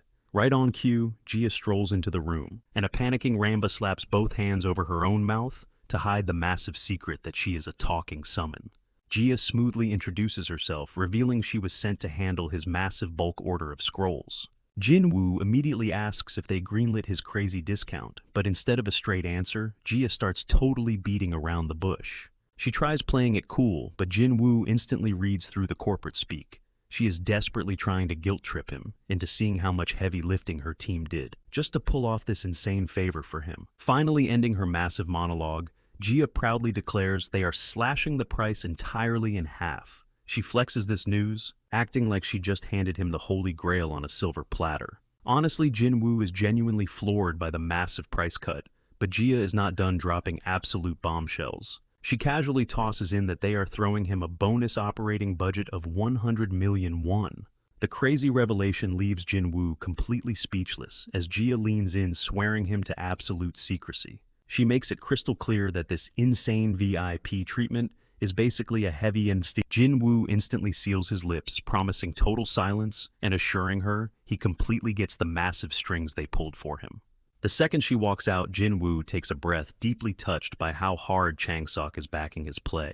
This intense gratitude fuels a new fire in him. He absolutely has to repay this debt by pulling an ultimate X-grade summon as fast as humanly possible. But rolling the gacha gods is brutal, and hours later, they are still staring at a mountain of trash-tier garbage, utterly drained. Ramba starts crying in agony, but Jin Woo is totally locked in, refusing to quit until he snags the legendary Blast Dragon Mage, alongside the hardcore drill instructor Hunkyo. Ramba feels like she is losing her mind from the endless sound of ripping paper, yet Jinwoo violently tears through another stack, refusing to back down because stopping now would After pulling pure junk for the 100th time, Jinwoo starts desperately praying to the RNG gods, and insanely enough, the very next scroll triggers a massive reaction. A blinding golden aura violently erupts into the room, sparking the exact same insane energy from when Ramba first materialized. Their jaws literally hit the floor, as this absolute garbage tier paper defies all logic, manifesting the insanely overpowered X-grade blast dragon mage he had been dying for. Jinwoo and Ramba are practically bawling their eyes out.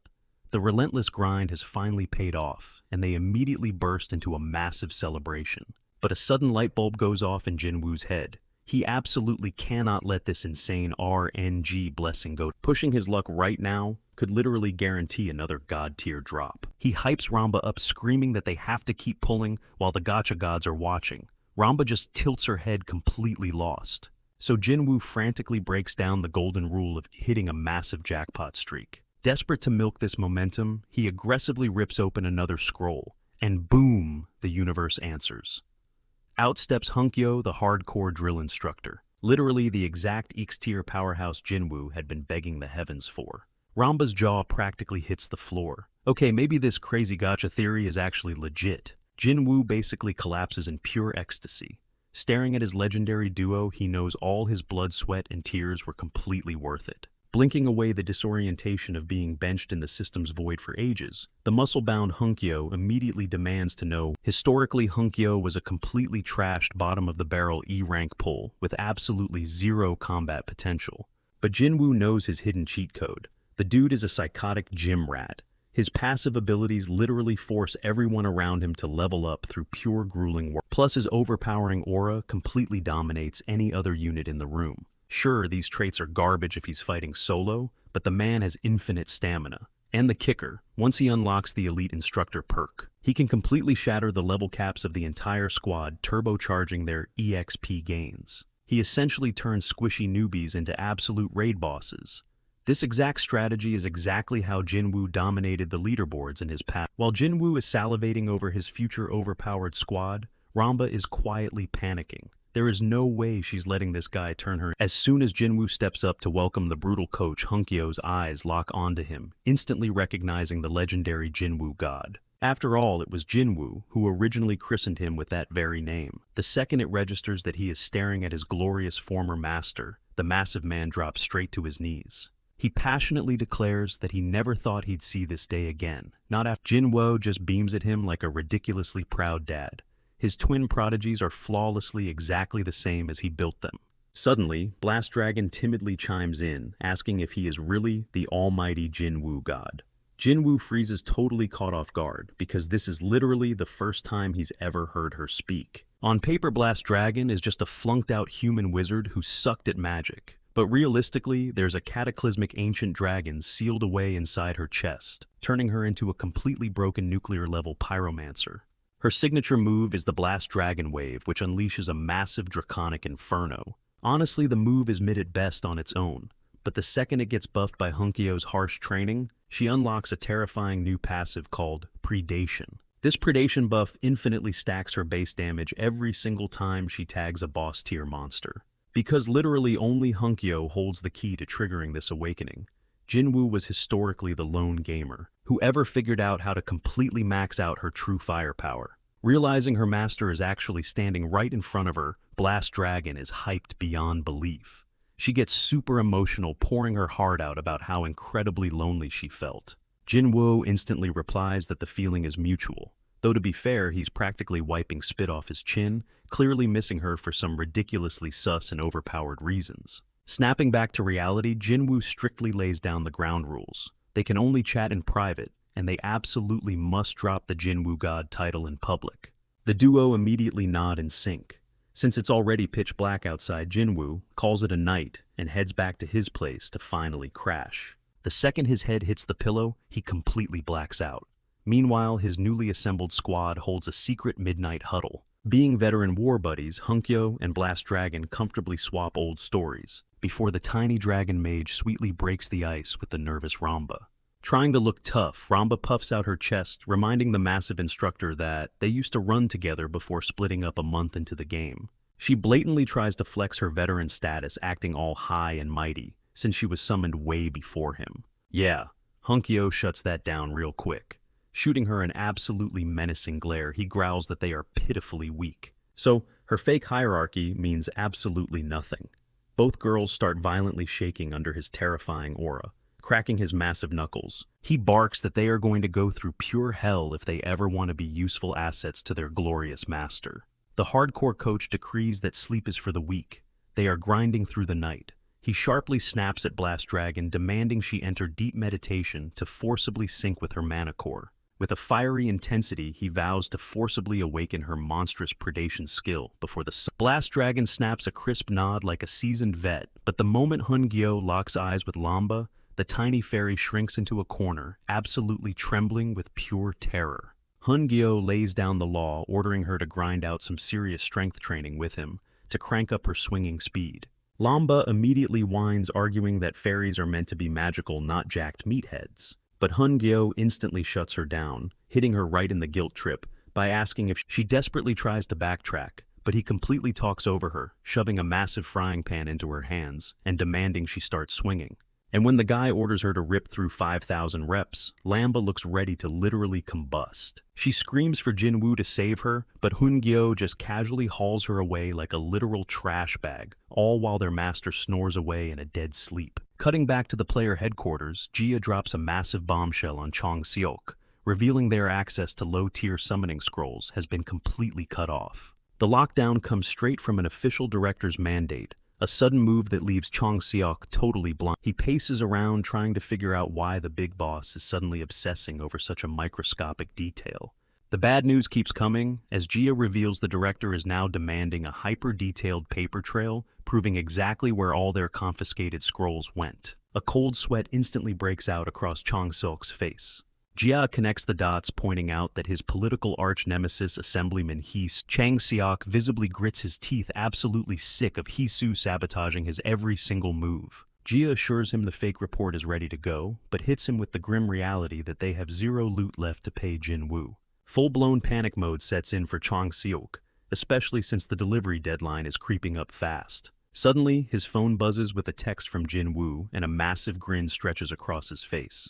He quickly waves Jia off, declaring the scroll crisis over, since their overpowered ally just confirmed he already secured exactly what he needed. With that massive weight off his chest, Chang Seok's gaze turns lethal as he gears up to completely destroy his rival Hisu. Meanwhile, Jinwoo ventures deep into the mountains hunting for a standard dungeon. For some context, this game world operates on 4 core dungeon types: the Tower of Trials, Standard Dungeons, Daily Dungeons, and the insanely hyped Chaos Dragon Dungeons. Daily Zones are your basic farming spots for everyday loot, whereas the Tower of Trials offers a brutally punishing difficulty spike, existing purely to push a player's combat limits to the absolute breaking point. Sure, surviving the tower showers you with god-tier drops, but the completely unhinged death rate makes it a massive gamble. Then you have the Chaos Dragon tier, an apocalyptic raid zone, where giant squads have to team up just to survive. Finally, there are the standard zones, also known as stage dungeons, which happens to be exactly what Jinwoo is tracking down right now. Out here in the real world, these portals just spawn randomly. Most regular hunters need a full squad to survive them, but since Jinwoo is an absolute veteran, he is going in totally solo. A few minutes later, he pulls up to the swirling vortex marking the standard dungeon entrance. Once these gates materialize, there is always a ticking clock before a dungeon break triggers, unleashing a monster swarm into the city. That chaos only pops off if the portal is ignored for too long, so Jinwoo is super pumped to speedrun this zone and crush it fast. A security guard stops him at the perimeter, scanning his hunter license before giving him the green light. As our boy steps through the portal, the guard shoots him a quick warning to watch his back in there. The second he crosses the threshold, he instantly clicks together what is happening. He just walked right into a massive subjugation dungeon. He stares in awe as a heavily armored human battalion desperately holds the line against a tidal wave of bloodthirsty orcs. Experiencing the absolute carnage up close feels surreal, especially since he used to watch this exact chaos play out on a screen. The brutality snaps him back to reality as an orc savagely hacks down a few frontliners, leaving the terrified soldiers screaming bloody murder for a medic. Realizing the stakes are life or death now, Jinwoo flips his mental switch, getting ready to absolutely dominate the battlefield.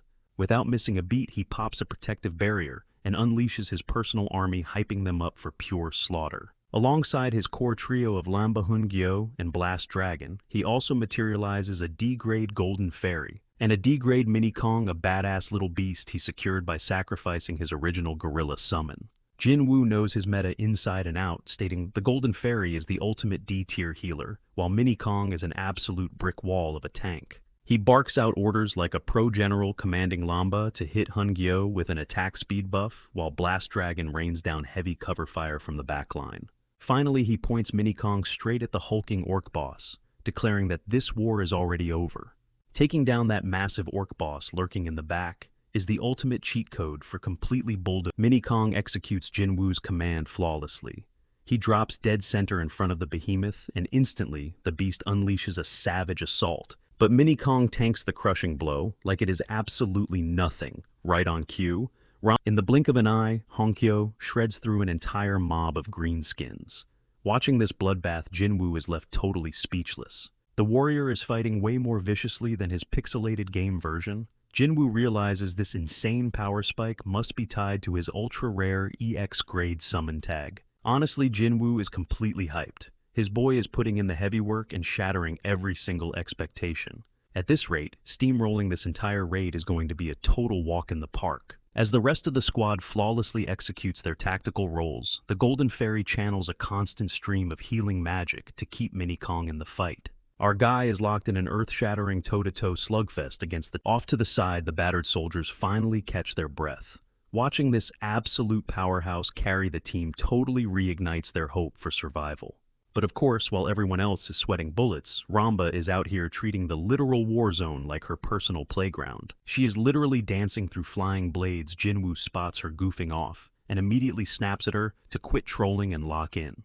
Ramba nervously squeaks out an apology. Meanwhile, an arrogant orc dares to chuck an axe at Jinwoo, so Hongkyo violently pulverizes them. Right on the flank, Blast Dragon starts muttering an ancient ominous chant. Searing magical energy violently swirls around her. Boom, she completely unleashes her ultimate move, the Blast Dragon Wave. A colossal roaring inferno shaped like a mythical beast blasts forward. The boss stares in horror as his entire army turns into barbecue. The terrifying reality finally hits him. He just messed with the absolute worst crew imaginable. Before the beast can even twitch, Hongkyo teleports into striking range. A single blinding flash of steel, and the boss's ugly head is completely severed from his shoulders. Raid totally cleared. The squad immediately hypes each other up, throwing a massive celebration for the system chimes and Blast Dragon hits level 5, instantly boosting her brain power by 2 solid points. Hongkyo matches her at level 5, though the warrior only snags a single point in his intelligence stat. As for the boss, Jinwoo bags a sweet intermediate summoning scroll. Knowing he just secured that massive bag in literally 2 minutes, Jinwoo's eyes gleam with greed. He absolutely needs to speedrun the next dungeon right now. While Ramba joyfully cheers for the team's shiny new levels, Jinwoo realizes something crucial. Stacking insane paper is ridiculously easy when you are just doing what you do best. It is officially time to hustle. He resolves to completely reinvent his life through pure non-stop grinding.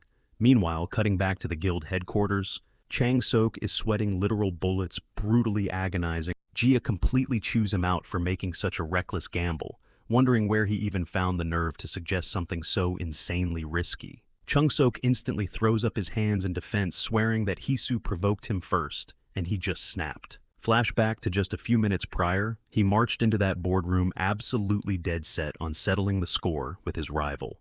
But instead he got completely crushed before he even threw a verbal punch. Hisu wore this insanely punchable smirk, calling Chung Sok a massive financial drain who hasn't produced a single top-tier player yet. He even twisted the knife, pointing out that absolutely 0 of Chung Sok's heavily hyped recruits have ever sniffed the national roster. That brutal reality check practically flatlined Chung Sok's pride, but the worst part was, he literally couldn't argue back. Hisu relentlessly kept pushing his buttons, claiming the guy was acting tough, just because some random Tuesday dungeon record got smashed. Chung Sok was dying to rip him a new one, but his mouth stayed shut mainly because Hisu's prodigies actually secure national team spots year after year.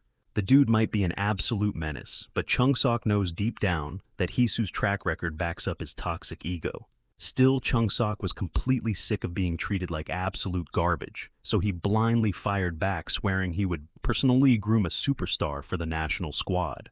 And Hisu, like a shark smelling blood, immediately weaponized that promise into a high-stakes. Knowing the national roster is strictly capped at 10 players, Hisu challenged him to see whose prodigy could snatch the higher overall rank. Chung-sok took the bait, but then Hisu dropped the real bomb the loser has to publicly confess they are straight-up inferior and immediately stepped down from their job. Blinded by sheer rage, Chung-sok furiously agreed, even demanding they lock it in writing with a solid contract right then and there. Cut back to reality. The adrenaline has totally crashed, and Chung-sok is currently sweating bullets over that borderline suicidal agreement. Jia glares at him, asking if he actually bet his entire career on Jinwoo's potential. Sure, she admits the guy has pulled off some flashy moves, but at the end of the day, he is still just a regular gamer. Stack him up against the current top-tier pros, and Jia honestly thinks Jinwoo's stats are. Chung-sok Nadi's totally getting her panic, but he stands his ground, insisting that Jinwoo is an absolute goldmine if they just back him with the right resources. He also points out that heavily investing in this kid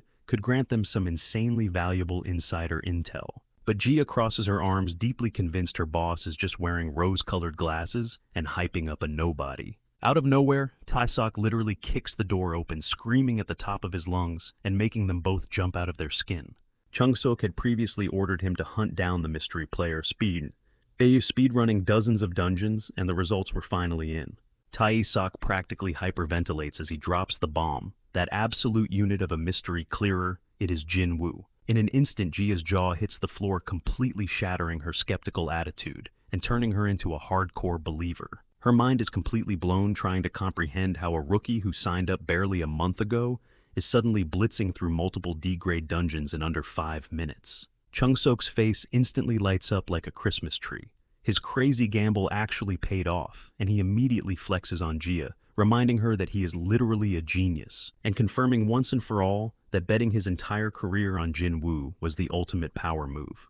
Meanwhile, chilling back at his apartment, Jinwoo is practically ascending as he obsessively refreshes his banking app, staring at a balance that boasts more zeros than he has ever seen in his entire. His brain is completely short-circuiting over the fact that he just raked in a staggering 16 million won in a mere 4 days.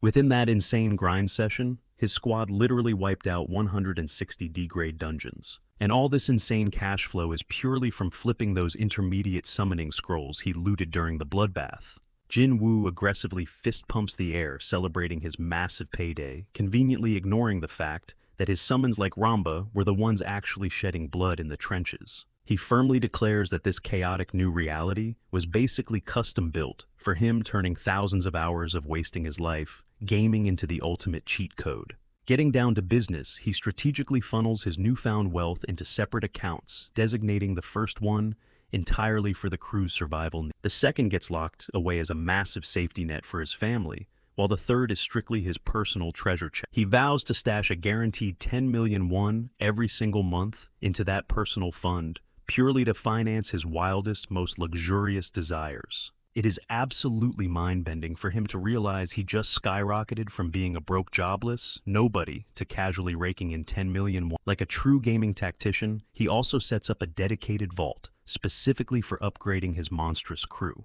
Because while being filthy rich is epic, Jinwoo knows deep down that his real currency in this brutal world is his raw, undeniable combat power. He decides it is finally time to totally trick out his summons with hardcore runes and wild enhancements, considering the entire squad just blitzed past level 30, all thanks to their absolutely ruthless dungeon clearing ramp. The fastest cheat code to pull this off is aggressively farming daily dungeons, but Jinwoo knows he desperately needs top-tier core summons to speedrun the grind. He immediately boots up the underground player marketplace, hoping to snatch up some elite core units. But the absolute sheer heart-stopping price tag instantly makes his soul leave his body. The guy is downright paralyzed by how insanely expensive this pay-to-win system actually is. Just a mediocre C-tier summon, let alone the B-tier ones, will easily set you back at least 200 million won. He spots absolutely zero A or S-tier listings on the market. Makes sense considering the drop rate for those is a brutal 1%. Seeing no other option, Jinwoo decides to hit up headquarters for some heavy backup. Meanwhile at HQ, Byungjin kicks open the door to Chang Seok's office, hyping up a brand new request from Jinwoo. Initially, Chang Seok is totally pumped to hook up his star prodigy with whatever he needs. That hype instantly flatlines the second Byungjin hands over the actual list. Chang Seok's jaw hits the floor, seeing Jinwoo demand an absolutely insane stockpile of summons, with a price tag smashing past the 1 billion won mark. Completely mind-blown, Chang Seok frantically asks Byungjin if he is hallucinating these numbers. He literally cannot process this flex, mostly because headquarters refuses to hand its top-tier staff those kinds of perks, which is exactly why Chang Seok himself is still dragging around basic C-tier summons. Snapping back to reality, he demands to know what kind of intel Jinwoo is trading for this massive loot. Byungjin drops the bomb. It is the ultimate speedrun strategy to obliterate every single daily dungeon. Chang Seok instantly realizes this is a massively aggressive play. Jinwoo is handing over a complete game changer, not just scattered breadcrumbs. Even with the crazy price tag, he knows this intel is pure gold, confidently declaring to Byungjin that he is going straight to the director to greenlight this deal. Sadly, all that confidence crashes and burns when the director instantly trashes the whole pitch. Boiling over with rage, Chang Seok completely snaps, screaming that their nation is permanently stuck in last place because everyone is terrified to gamble like he does. Taehyung just stands there totally clueless while watching the meltdown, so Jia steps in to break down the drama.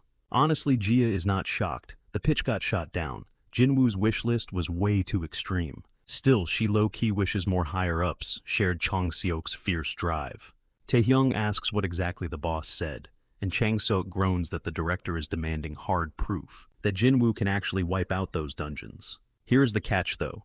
Jinwoo literally needs those elite summons to execute his massive strategy. Jia points out that if Jinwoo's speedrun tactics are actually legit, they are looking at a literal gold mine. Chang Seok totally agrees, venting that the dinosaurs running HQ are just too blind to see Jinwoo's god-tier potential. Jia coolly mentions that Jinwoo's asking price is actually pocket change compared to the insane value he brings to the table. Chang Seok looks at her like she has two heads.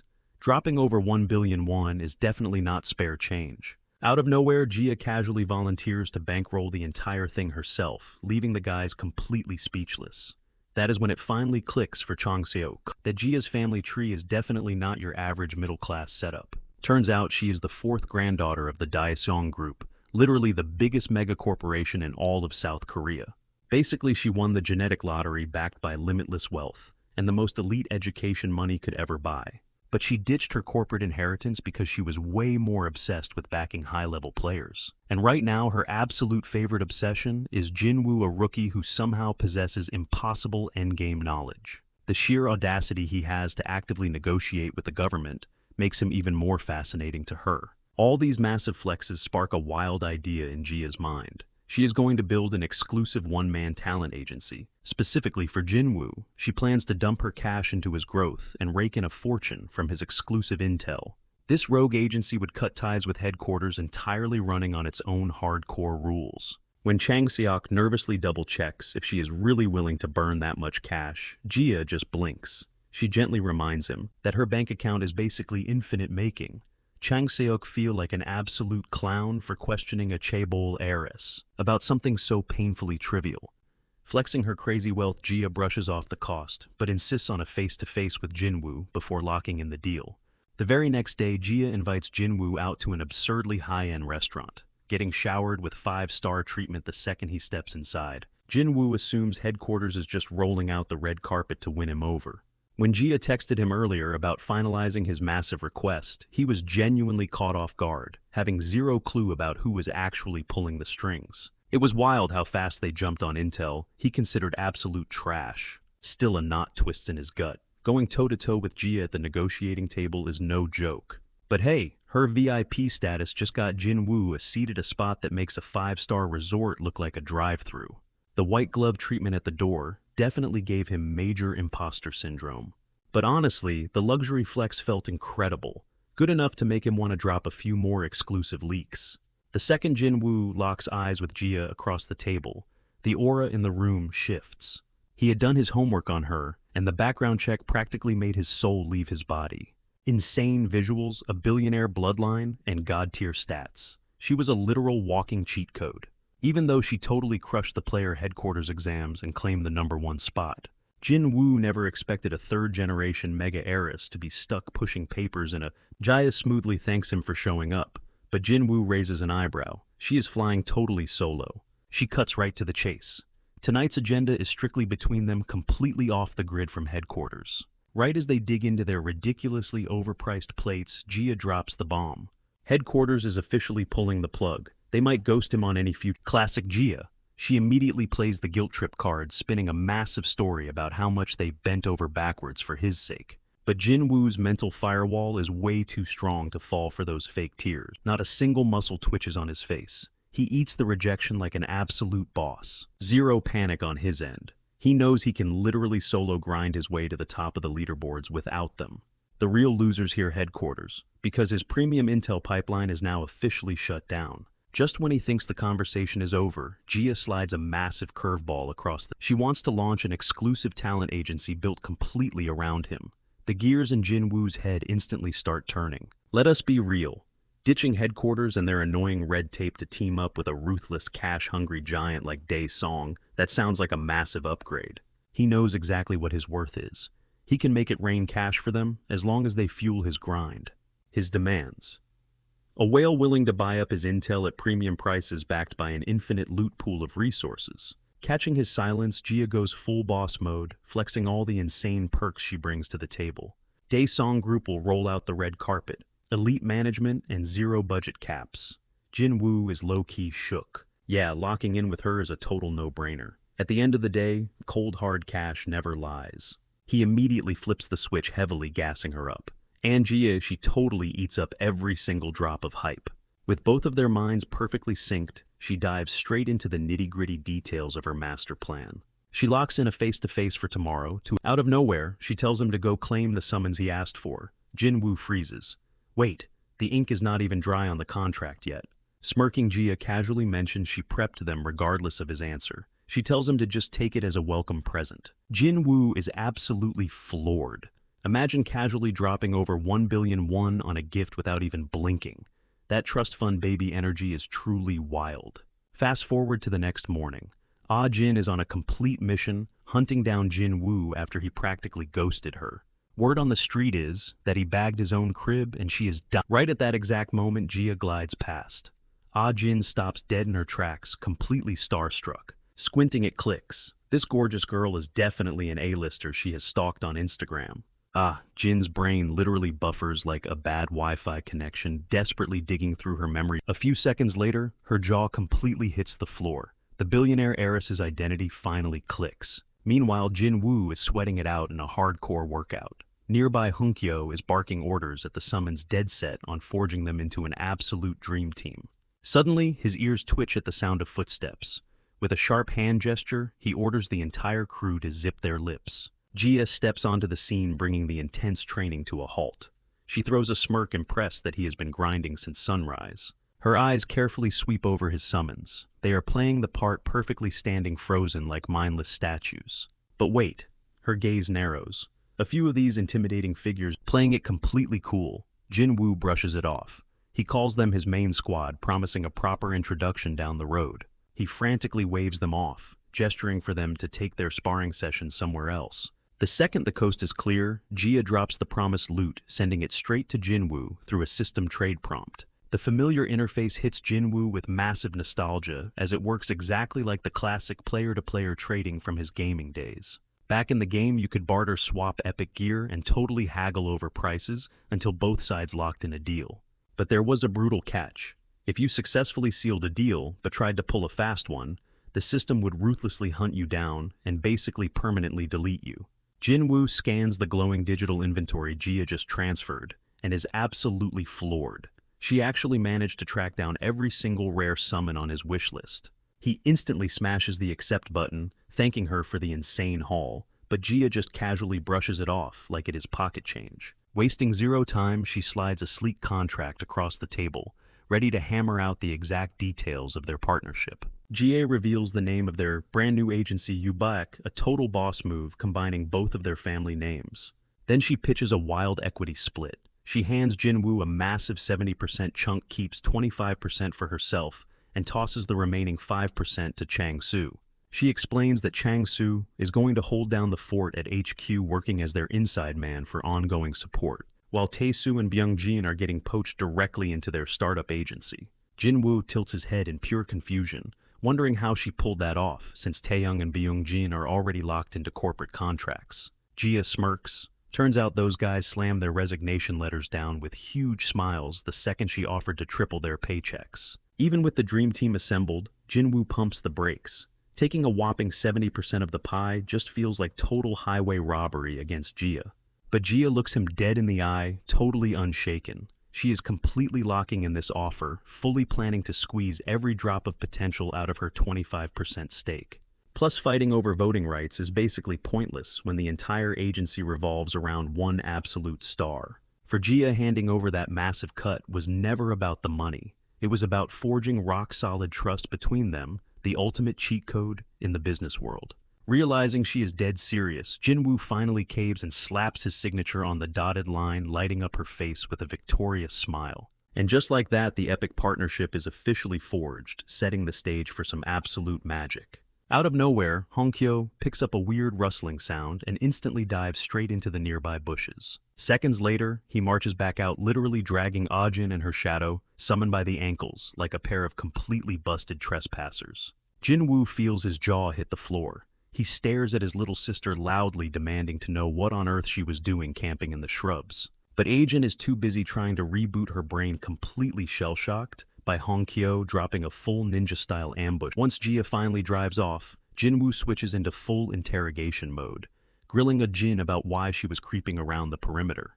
Turns out his sister is a massive fangirl of Jia. She recognized the elite hunter earlier, and basically when flustered, Ajin desperately tries to defend herself, swearing she is not some toxic Sasayang fan and was just trailing her out of pure curiosity.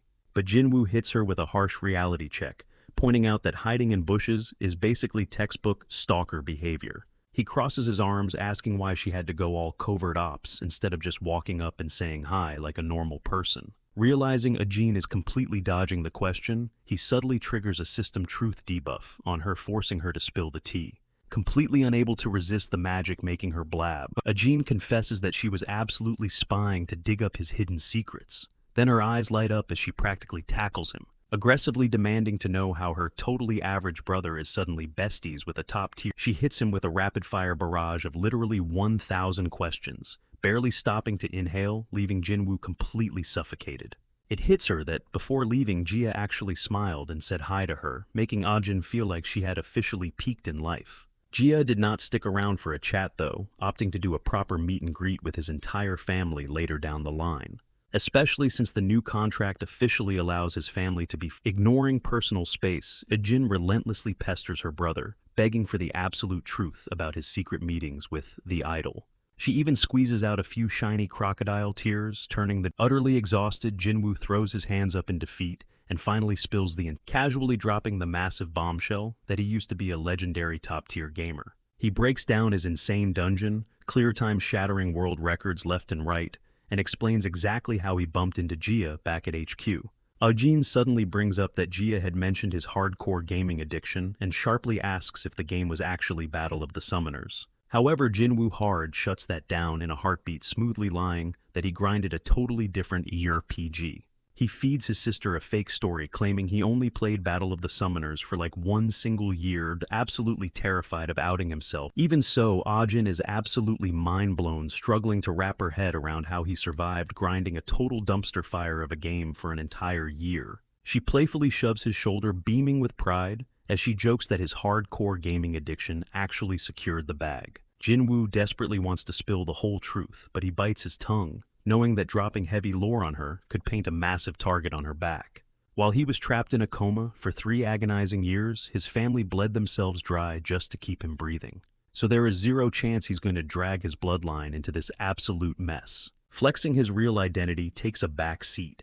Keeping his family safe is objective number 1, and to pull that off, he needs to level up his raw power drastically. Ajin raises an eyebrow, demanding to know why he sat on this massive secret until right now. Jinwoo quickly smooths things over. He makes her promise to keep their parents totally out of the loop, for now planning to drop the bombshell on them when the time is right. Right then, Jinwoo glares at Ajin's summon. While the rest of his shadow army stays dead silent, hers is buzzing around like an absolute pest. Losing his patience, Hunkyo lunges to snatch the pesky thing out of the air, prompting Jinwoo to side-eyes Ajin and ask why her dark elf is glitching out so badly.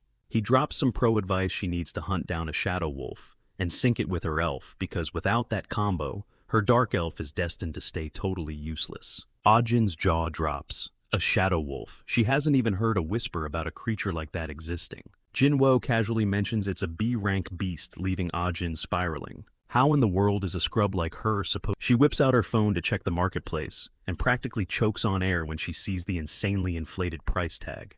Ajin snaps at her brother, asking if he's actually lost his mind. How is she supposed to cough up an absurd 500 million won? That would take her 2 straight decades of grinding. But Jinwoo barely blinks, coolly promising to hand-deliver the beast to her within a single month. Ajin completely loses it, laughing right in his face. Thinking he's totally capping, she tells him to reel in the crazy flexes. With a smug grin, she roasts him, telling him not to act like the main character, just because he survived a year of hardcore gaming before his awakening. She stubbornly declares she'll grind the cash for the Shadow Wolf on her own. But Jinwoo stands his ground, warning her not to pass out from shock when he actually drops it in her lap.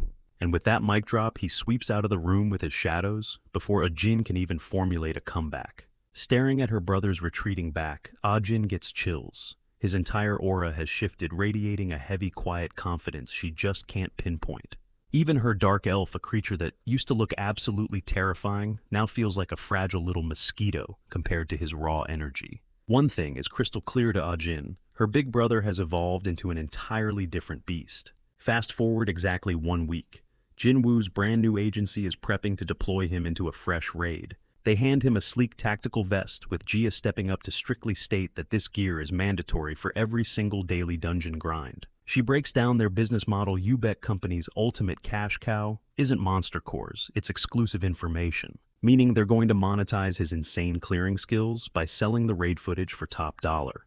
Jia points out the hidden tech, revealing that the vest is rigged with a state-of-the-art camera system. Strapping this bad boy on will capture his every brutal dig down, and she promises the armor is ultra lightweight, guaranteeing it won't drag down his insane speed or mess with his combat flow. After strapping him into the rig, the crew starts aggressively tweaking and adjusting every little detail. They flash him these overly eager corporate smiles, a vibe that actually creeps Jinwoo out, way more than diving into a monster. Standing right at the glowing gate, Jinwoo casually drops a truth bomb on Jia. This is his first time ever stepping foot inside a Monday-class dungeon. He calmly asks if she'd be salty if the run ends up looking a little messy on camera. Jia waves off his concern without missing a beat, promising they'll just use movie magic to chop up the footage and highlight his most savage. Right as he's about to step through, he turns his head and deadpans. "Is it cool if I shatter the national clear record?" The absolute audacity of the question knocks the wind out of Jia, but she stammers out a green light. Her brain is completely short-circuiting. Didn't he literally just warn her this? She furiously wonders if he's just trolling her or if the massive corporate investment is making him crack under pressure. Shaking it off, she tells him to take a breath, catch a rhythm, and just survive without stressing over the clock. Jinwoo just nods and steps into the abyss. Behind his calm eyes, he is utterly convinced he can easily smash the Monday Dungeon's national record, which sits at a measly 7 minutes. See, the Monday Dungeon isn't just any raid, it's the sole hunting ground that actually drops high-tier offensive runes. And in this specific arena, in Battle of the Summoners, attack runes are literally your life support. You straight up cannot progress without these absolute game changers, which is exactly why the community dubs them all-purpose runes. Stepping into the Monday Dungeon, Jinwoo instantly clocks the vibe. It is a brutal survival mode where you have to hold the line against endless swarms of rotting undead for 30 agonizing minutes. But the kicker: speed is everything if you want to dominate the leaderboards. Top-tier players bypass the grind entirely by just speedrunning straight to the final boss, the Lich. Nuking the big bad has become the absolute meta. Before diving into the chaos, Jinwoo flexes his brand new gear, running a quick vibe check to ensure everything is operating at peak performance. He already divided his summons into 3 separate squads, heavily optimizing them for absolute destruction. Our guy locks in Team B, unleashing the wildly overpowered EX tier beast Hong Kyung, alongside the C tier squad of Combat Sheriff Mini Kong and Priest of Radiance tossing in the D tier Golden Fairy just to round out the mob. Sirens suddenly blare as the system flashes a massive red warning, screaming that and drops the ultimate mission: survive the slaughter and hold the line until backup finally drops in. The second that 30-minute timer starts ticking, he literally shreds through the opening wave like wet tissue paper, paving a bloody path for Jinwoo and the rest of the crew to push forward, while bracing for the next onslaught. Jinwoo barks in order to scale the terrain and seize the high ground, and Hong Kyung shoots him a crisp nod, a massive flex of his insane tactical AI, fully aware that his master is streaming this whole bloodbath. Total chaos, but this cracked squad absolutely steamrolls the hordes, capturing the peak in a blazing fast 2 minutes. Hong Kyung is out here slicing through zombies like a hot knife through butter, while Mini Kong goes full gorilla mode, crushing skulls with pure Watching this massacre unfold, Jinwoo is low-key terrified and hyped, thanking his lucky stars he isn't on the receiving end of their absolute beatdown. Snapping back to reality, Jinwoo yells at the Combat Sheriff to lock and load for the main event. Now, Combat Sheriff is supposed to be the ultimate sniper, but the player base completely trashed him, because his damage output is straight up laughable. But Jinwoo is cooking up, holding the sheriff back. Jinwoo commands his Priest of Radiance to drop her holy buff right away. This glowing aura completely shatters the Lich's broken ranged immunity, instantly melting away its annoying dark shield. The second that barrier shatters, Jinwoo screams at the sheriff to rain down absolute hellfire. Meanwhile, Mini Kong is deep in the trenches, aggressively ripping ghouls apart, until he suddenly gets completely boxed in. Radiance instantly drops a clutch heal to bail him out. At the same time, the sheriff starts dumping clips directly into the Lich's skull, but the monster just eats the bullets like they are nothing. Jinwoo doesn't even flinch, because this was exactly according to plan. Look closer though, and you will see the boss's health bar is slowly but surely bleeding out with every single hit. Most noobs rock garbage runes, so they cry that this strategy is total trash and avoid it like the... But we are talking about the absolute GOAT here. Suddenly, a stray zombie lunges right at Jinwoo's throat, aiming for a cheap shot, but his insanely loyal drill instructor, flexing his god-tier macro and perfectly timed combos, Jinwoo and his squad absolutely obliterate the boss monsters. He wipes the entire dungeon in an unbelievable 4 minutes, effortlessly shattering the national record into 1,000,000 pieces. Cut to the real world, where Jia and her entire management crew are sweating while watching his live feed. Jia isn't exactly praying for a miracle here, considering they literally just handed him these summons a week ago. But being the absolute boss she is, she looks her team dead in the eye and swears they are backing Jinwoo to the very end. Byung Jin nervously pipes up, questioning if this madman can actually sweep every single daily dungeon record. Jia is genuinely stunned by the thought, while Byung Jin admits it is insanely hype that he already crushed Tuesday's leaderboard. But the anxiety is real, because Jinwoo has been completely ghosted. As he keeps violently yapping about their incoming doom, Jia finally caves, admitting the vibes are definitely stressful. Stepping up, she reminds the squad that she bankrolled this entire operation out of her own pocket, and promises that even if they go broke, she will personally protect their careers for riding with her from day one. She straight up guarantees their paychecks are completely safe, basically glowing like an absolute angel sent from above. The two guys instantly burst into tears and bear hug each other, realizing they literally hit the jackpot with the best CEO ever. Honestly though, Jia is chilling. Her bank account is massive, and her gut is screaming that Jinwoo is hiding a massive secret weapon. She could literally smell the confidence radiating off him when he dropped into... Suddenly an alert drops. The absolute impossible just happened. The record has been completely shattered. The crowd demands answers. Which one? The official drops the bomb. It is the Monday dungeon. The new clear time. A blistering 4 minutes. That is a whole 3 minutes faster than the old time. The entire lobby absolutely loses its mind, screaming to Byungjin, and his buddy just stand there, jaws literally on the floor when they realize it was Jinwoo. Jia is straight up vibrating. Her hands shake as the hype hits her. She just struck absolute gold. Flashing a massive grin, she already sees her brand new startup skyrocketing to the moon. Meanwhile, deep inside the zone, Jinwoo clicks off the body cam. He has some off-the-record business to handle. He is about to trigger an auto battle loop for his squad.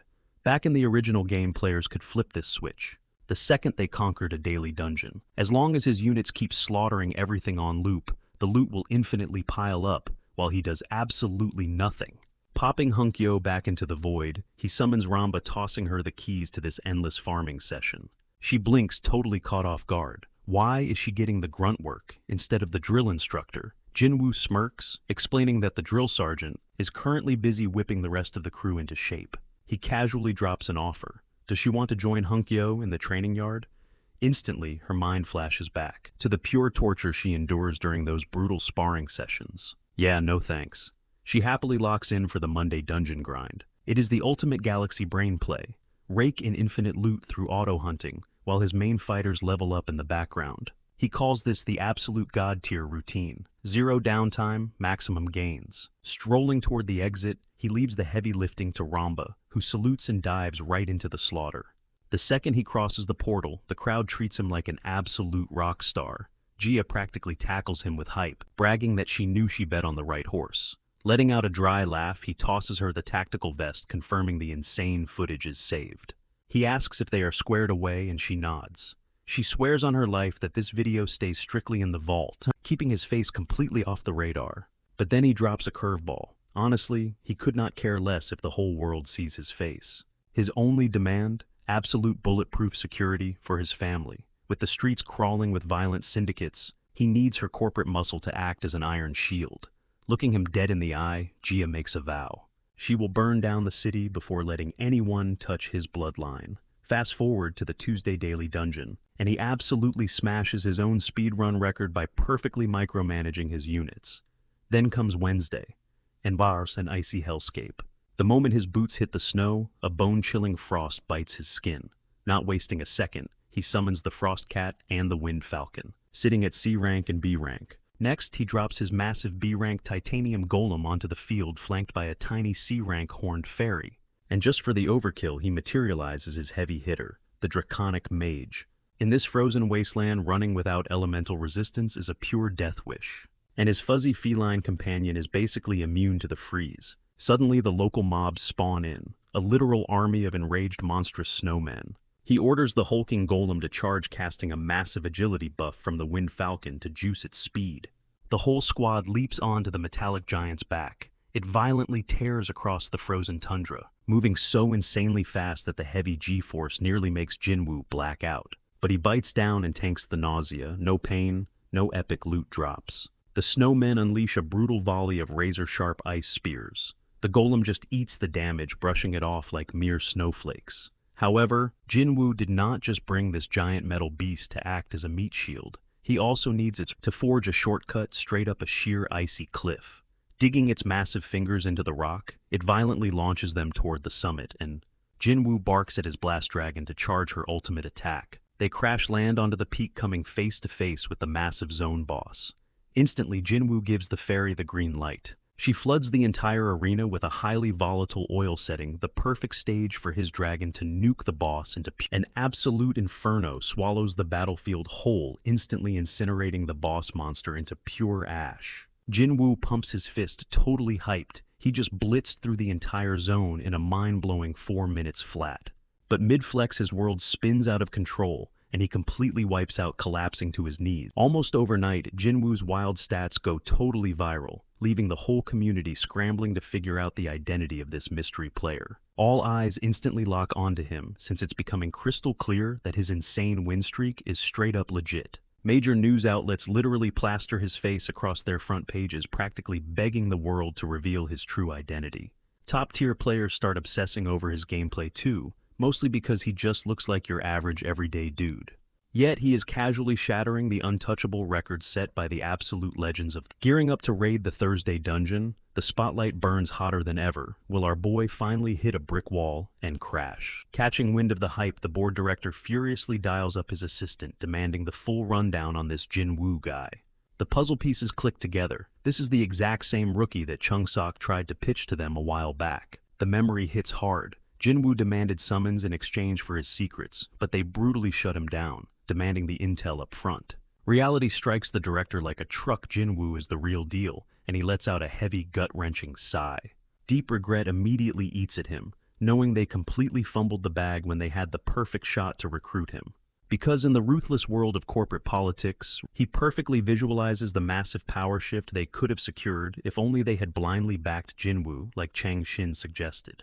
Throwing epic mental shade at Hee Soo, the director fumes over the fact that they literally chased away a walking cheat code.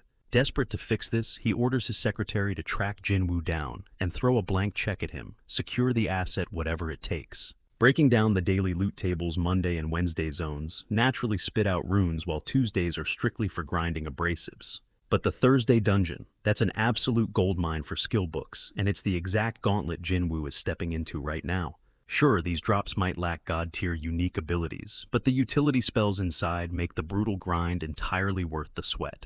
Plus, knocking this out means Jinwoo can totally skip the Sunday dungeon, which heavily recycles the exact same loot pool. Honestly, running the Thursday dungeon is basically playing on easy mode, freeing up their Sunday for a much-needed mental reset. Seconds after spawning in the massive boss, materializes surprise, surprise. This entire zone is a high-octane boss rush mode. The literal second you cross the threshold, you are face-to-face with a titan boasting absolutely godlike defensive stats. The textbook metaplay drop the White Wolf and aggressively spam fast strikes to slowly shred its heavy armor. But Jinwoo totally skips the boring strat. If your DPS is completely off the charts, you can just brute force your way straight through. He instantly realizes uploading this current run as a tutorial video would be a massive fail. Mostly because his squad is heavily carried by pivoting his game plan, he decides to play it smart, deploying the classic wolf spam tactic to melt the armor properly. Let's be real, even stripped of his most busted units, he can easily solo this giant. Simply because this towering dirt golem hides one massive glaring weak point. Barking commands, he redirects his squad's aggro upwards, launching an absolutely ruthless barrage straight into the golem's skull. The sheer overwhelming firepower instantly vaporizes the rock monster's head, dropping the boss into the dust like it's nothing. Clocking out at exactly 5 minutes, Jinwoo smirks. He is totally hyped to break the old record by just 1 minute. He casually admits that Hungyo is incredibly busted, but he's basically going all in on his trump card, the legendary Blast Dragon. Why? Because that impossibly overpowered beast can literally nuke a Never one to waste time, Jinwoo immediately queues up his crew to rerun the entire zone. The moment he steps back into the real world, 2 sleek corporate suits from the director's office are already waiting to ambush him. He narrows his eye, wondering why HQ is sniffing around now. He literally ghosted them and sealed off that path forever ago. The suits eagerly explain they've backpedaled on his old pitch since he's currently a god-tier player. They are begging to renegotiate. Before the guys can even spit out their shiny new offer, Jinwoo shuts them down, cold, telling them to save their breath. The corporate drones stand totally stunned, but deep down, our boy knows exactly what his actual worth is. Because Jia is literally willing to hand him anything he wants, while these crusty HQ suits would painfully micromanage every single detail. Ice-cold Jinwoo tells the duo to kick rocks. He's already signed with another company. So, if they have anything else to say, they are completely out of luck. He brushes them off, dropping a heavy hint to hit up Jia, the one running the show at Eubac. As he dips out, the duo is left completely stumped. They literally shout after him, begging for a clue about what on earth Eubac even means. But the gears are already turning for one of them. He instantly realizes his partner full-on panicking, stressing that they just fumbled a massive once-in-a-lifetime bag. Cut to the Friday dungeon. This zone completely flips the script instead of your typical hack-and-slash monster hunt. It is a brutal high-stakes obstacle course where you have to literally sprint for your life. Knowing what is coming, Jinwoo dips to a deserted wasteland to grind out some serious prep. He flexes his power, summoning a massive wyvern. Vaulting onto its scaly back, he launches straight into the clouds, soaring at max altitude. Jinwoo soaks in the absolute god-tier scenery stretching out beneath him. The adrenaline hits, and he flashes a giant goofy grin, looking exactly like a toddler unboxing their favorite Christmas present. He masters the aerial controls in record time. The second his boots hit the dirt, Hong Kyung and the Blast Dragon are already hyping him up, totally mind-blown by his insane natural talent. Jinwoo just shrugs it off as basic gaming intuition, but his crew quickly sets the record straight. Their first flights were absolute train wrecks. Suddenly, the pieces click. He remembers that these two were actually top-tier beast riders back in the original game. Cutting the hype session short, Jinwoo cracks his knuckles. It is officially time to master the next stage, dolphin surfing. He locks eyes with his elite squad, telling them straight up that he is banking on their veteran experience to carry him through this drill. Without missing a beat, Hong Kyung and the dragon swear they have totally got his back. Fast forward a few days. Jinwoo steps up to the infamous Friday dungeon, the legendary spot that literally drops— Oh, and fun fact. This is the exact arena where he originally snatched his terrifying title, the God of Time Attacks. Gearing up for the insane gauntlet, he commands his Wind Falcon to hit him with a massive speed boost. The Falcon delivers, charging him with kinetic energy.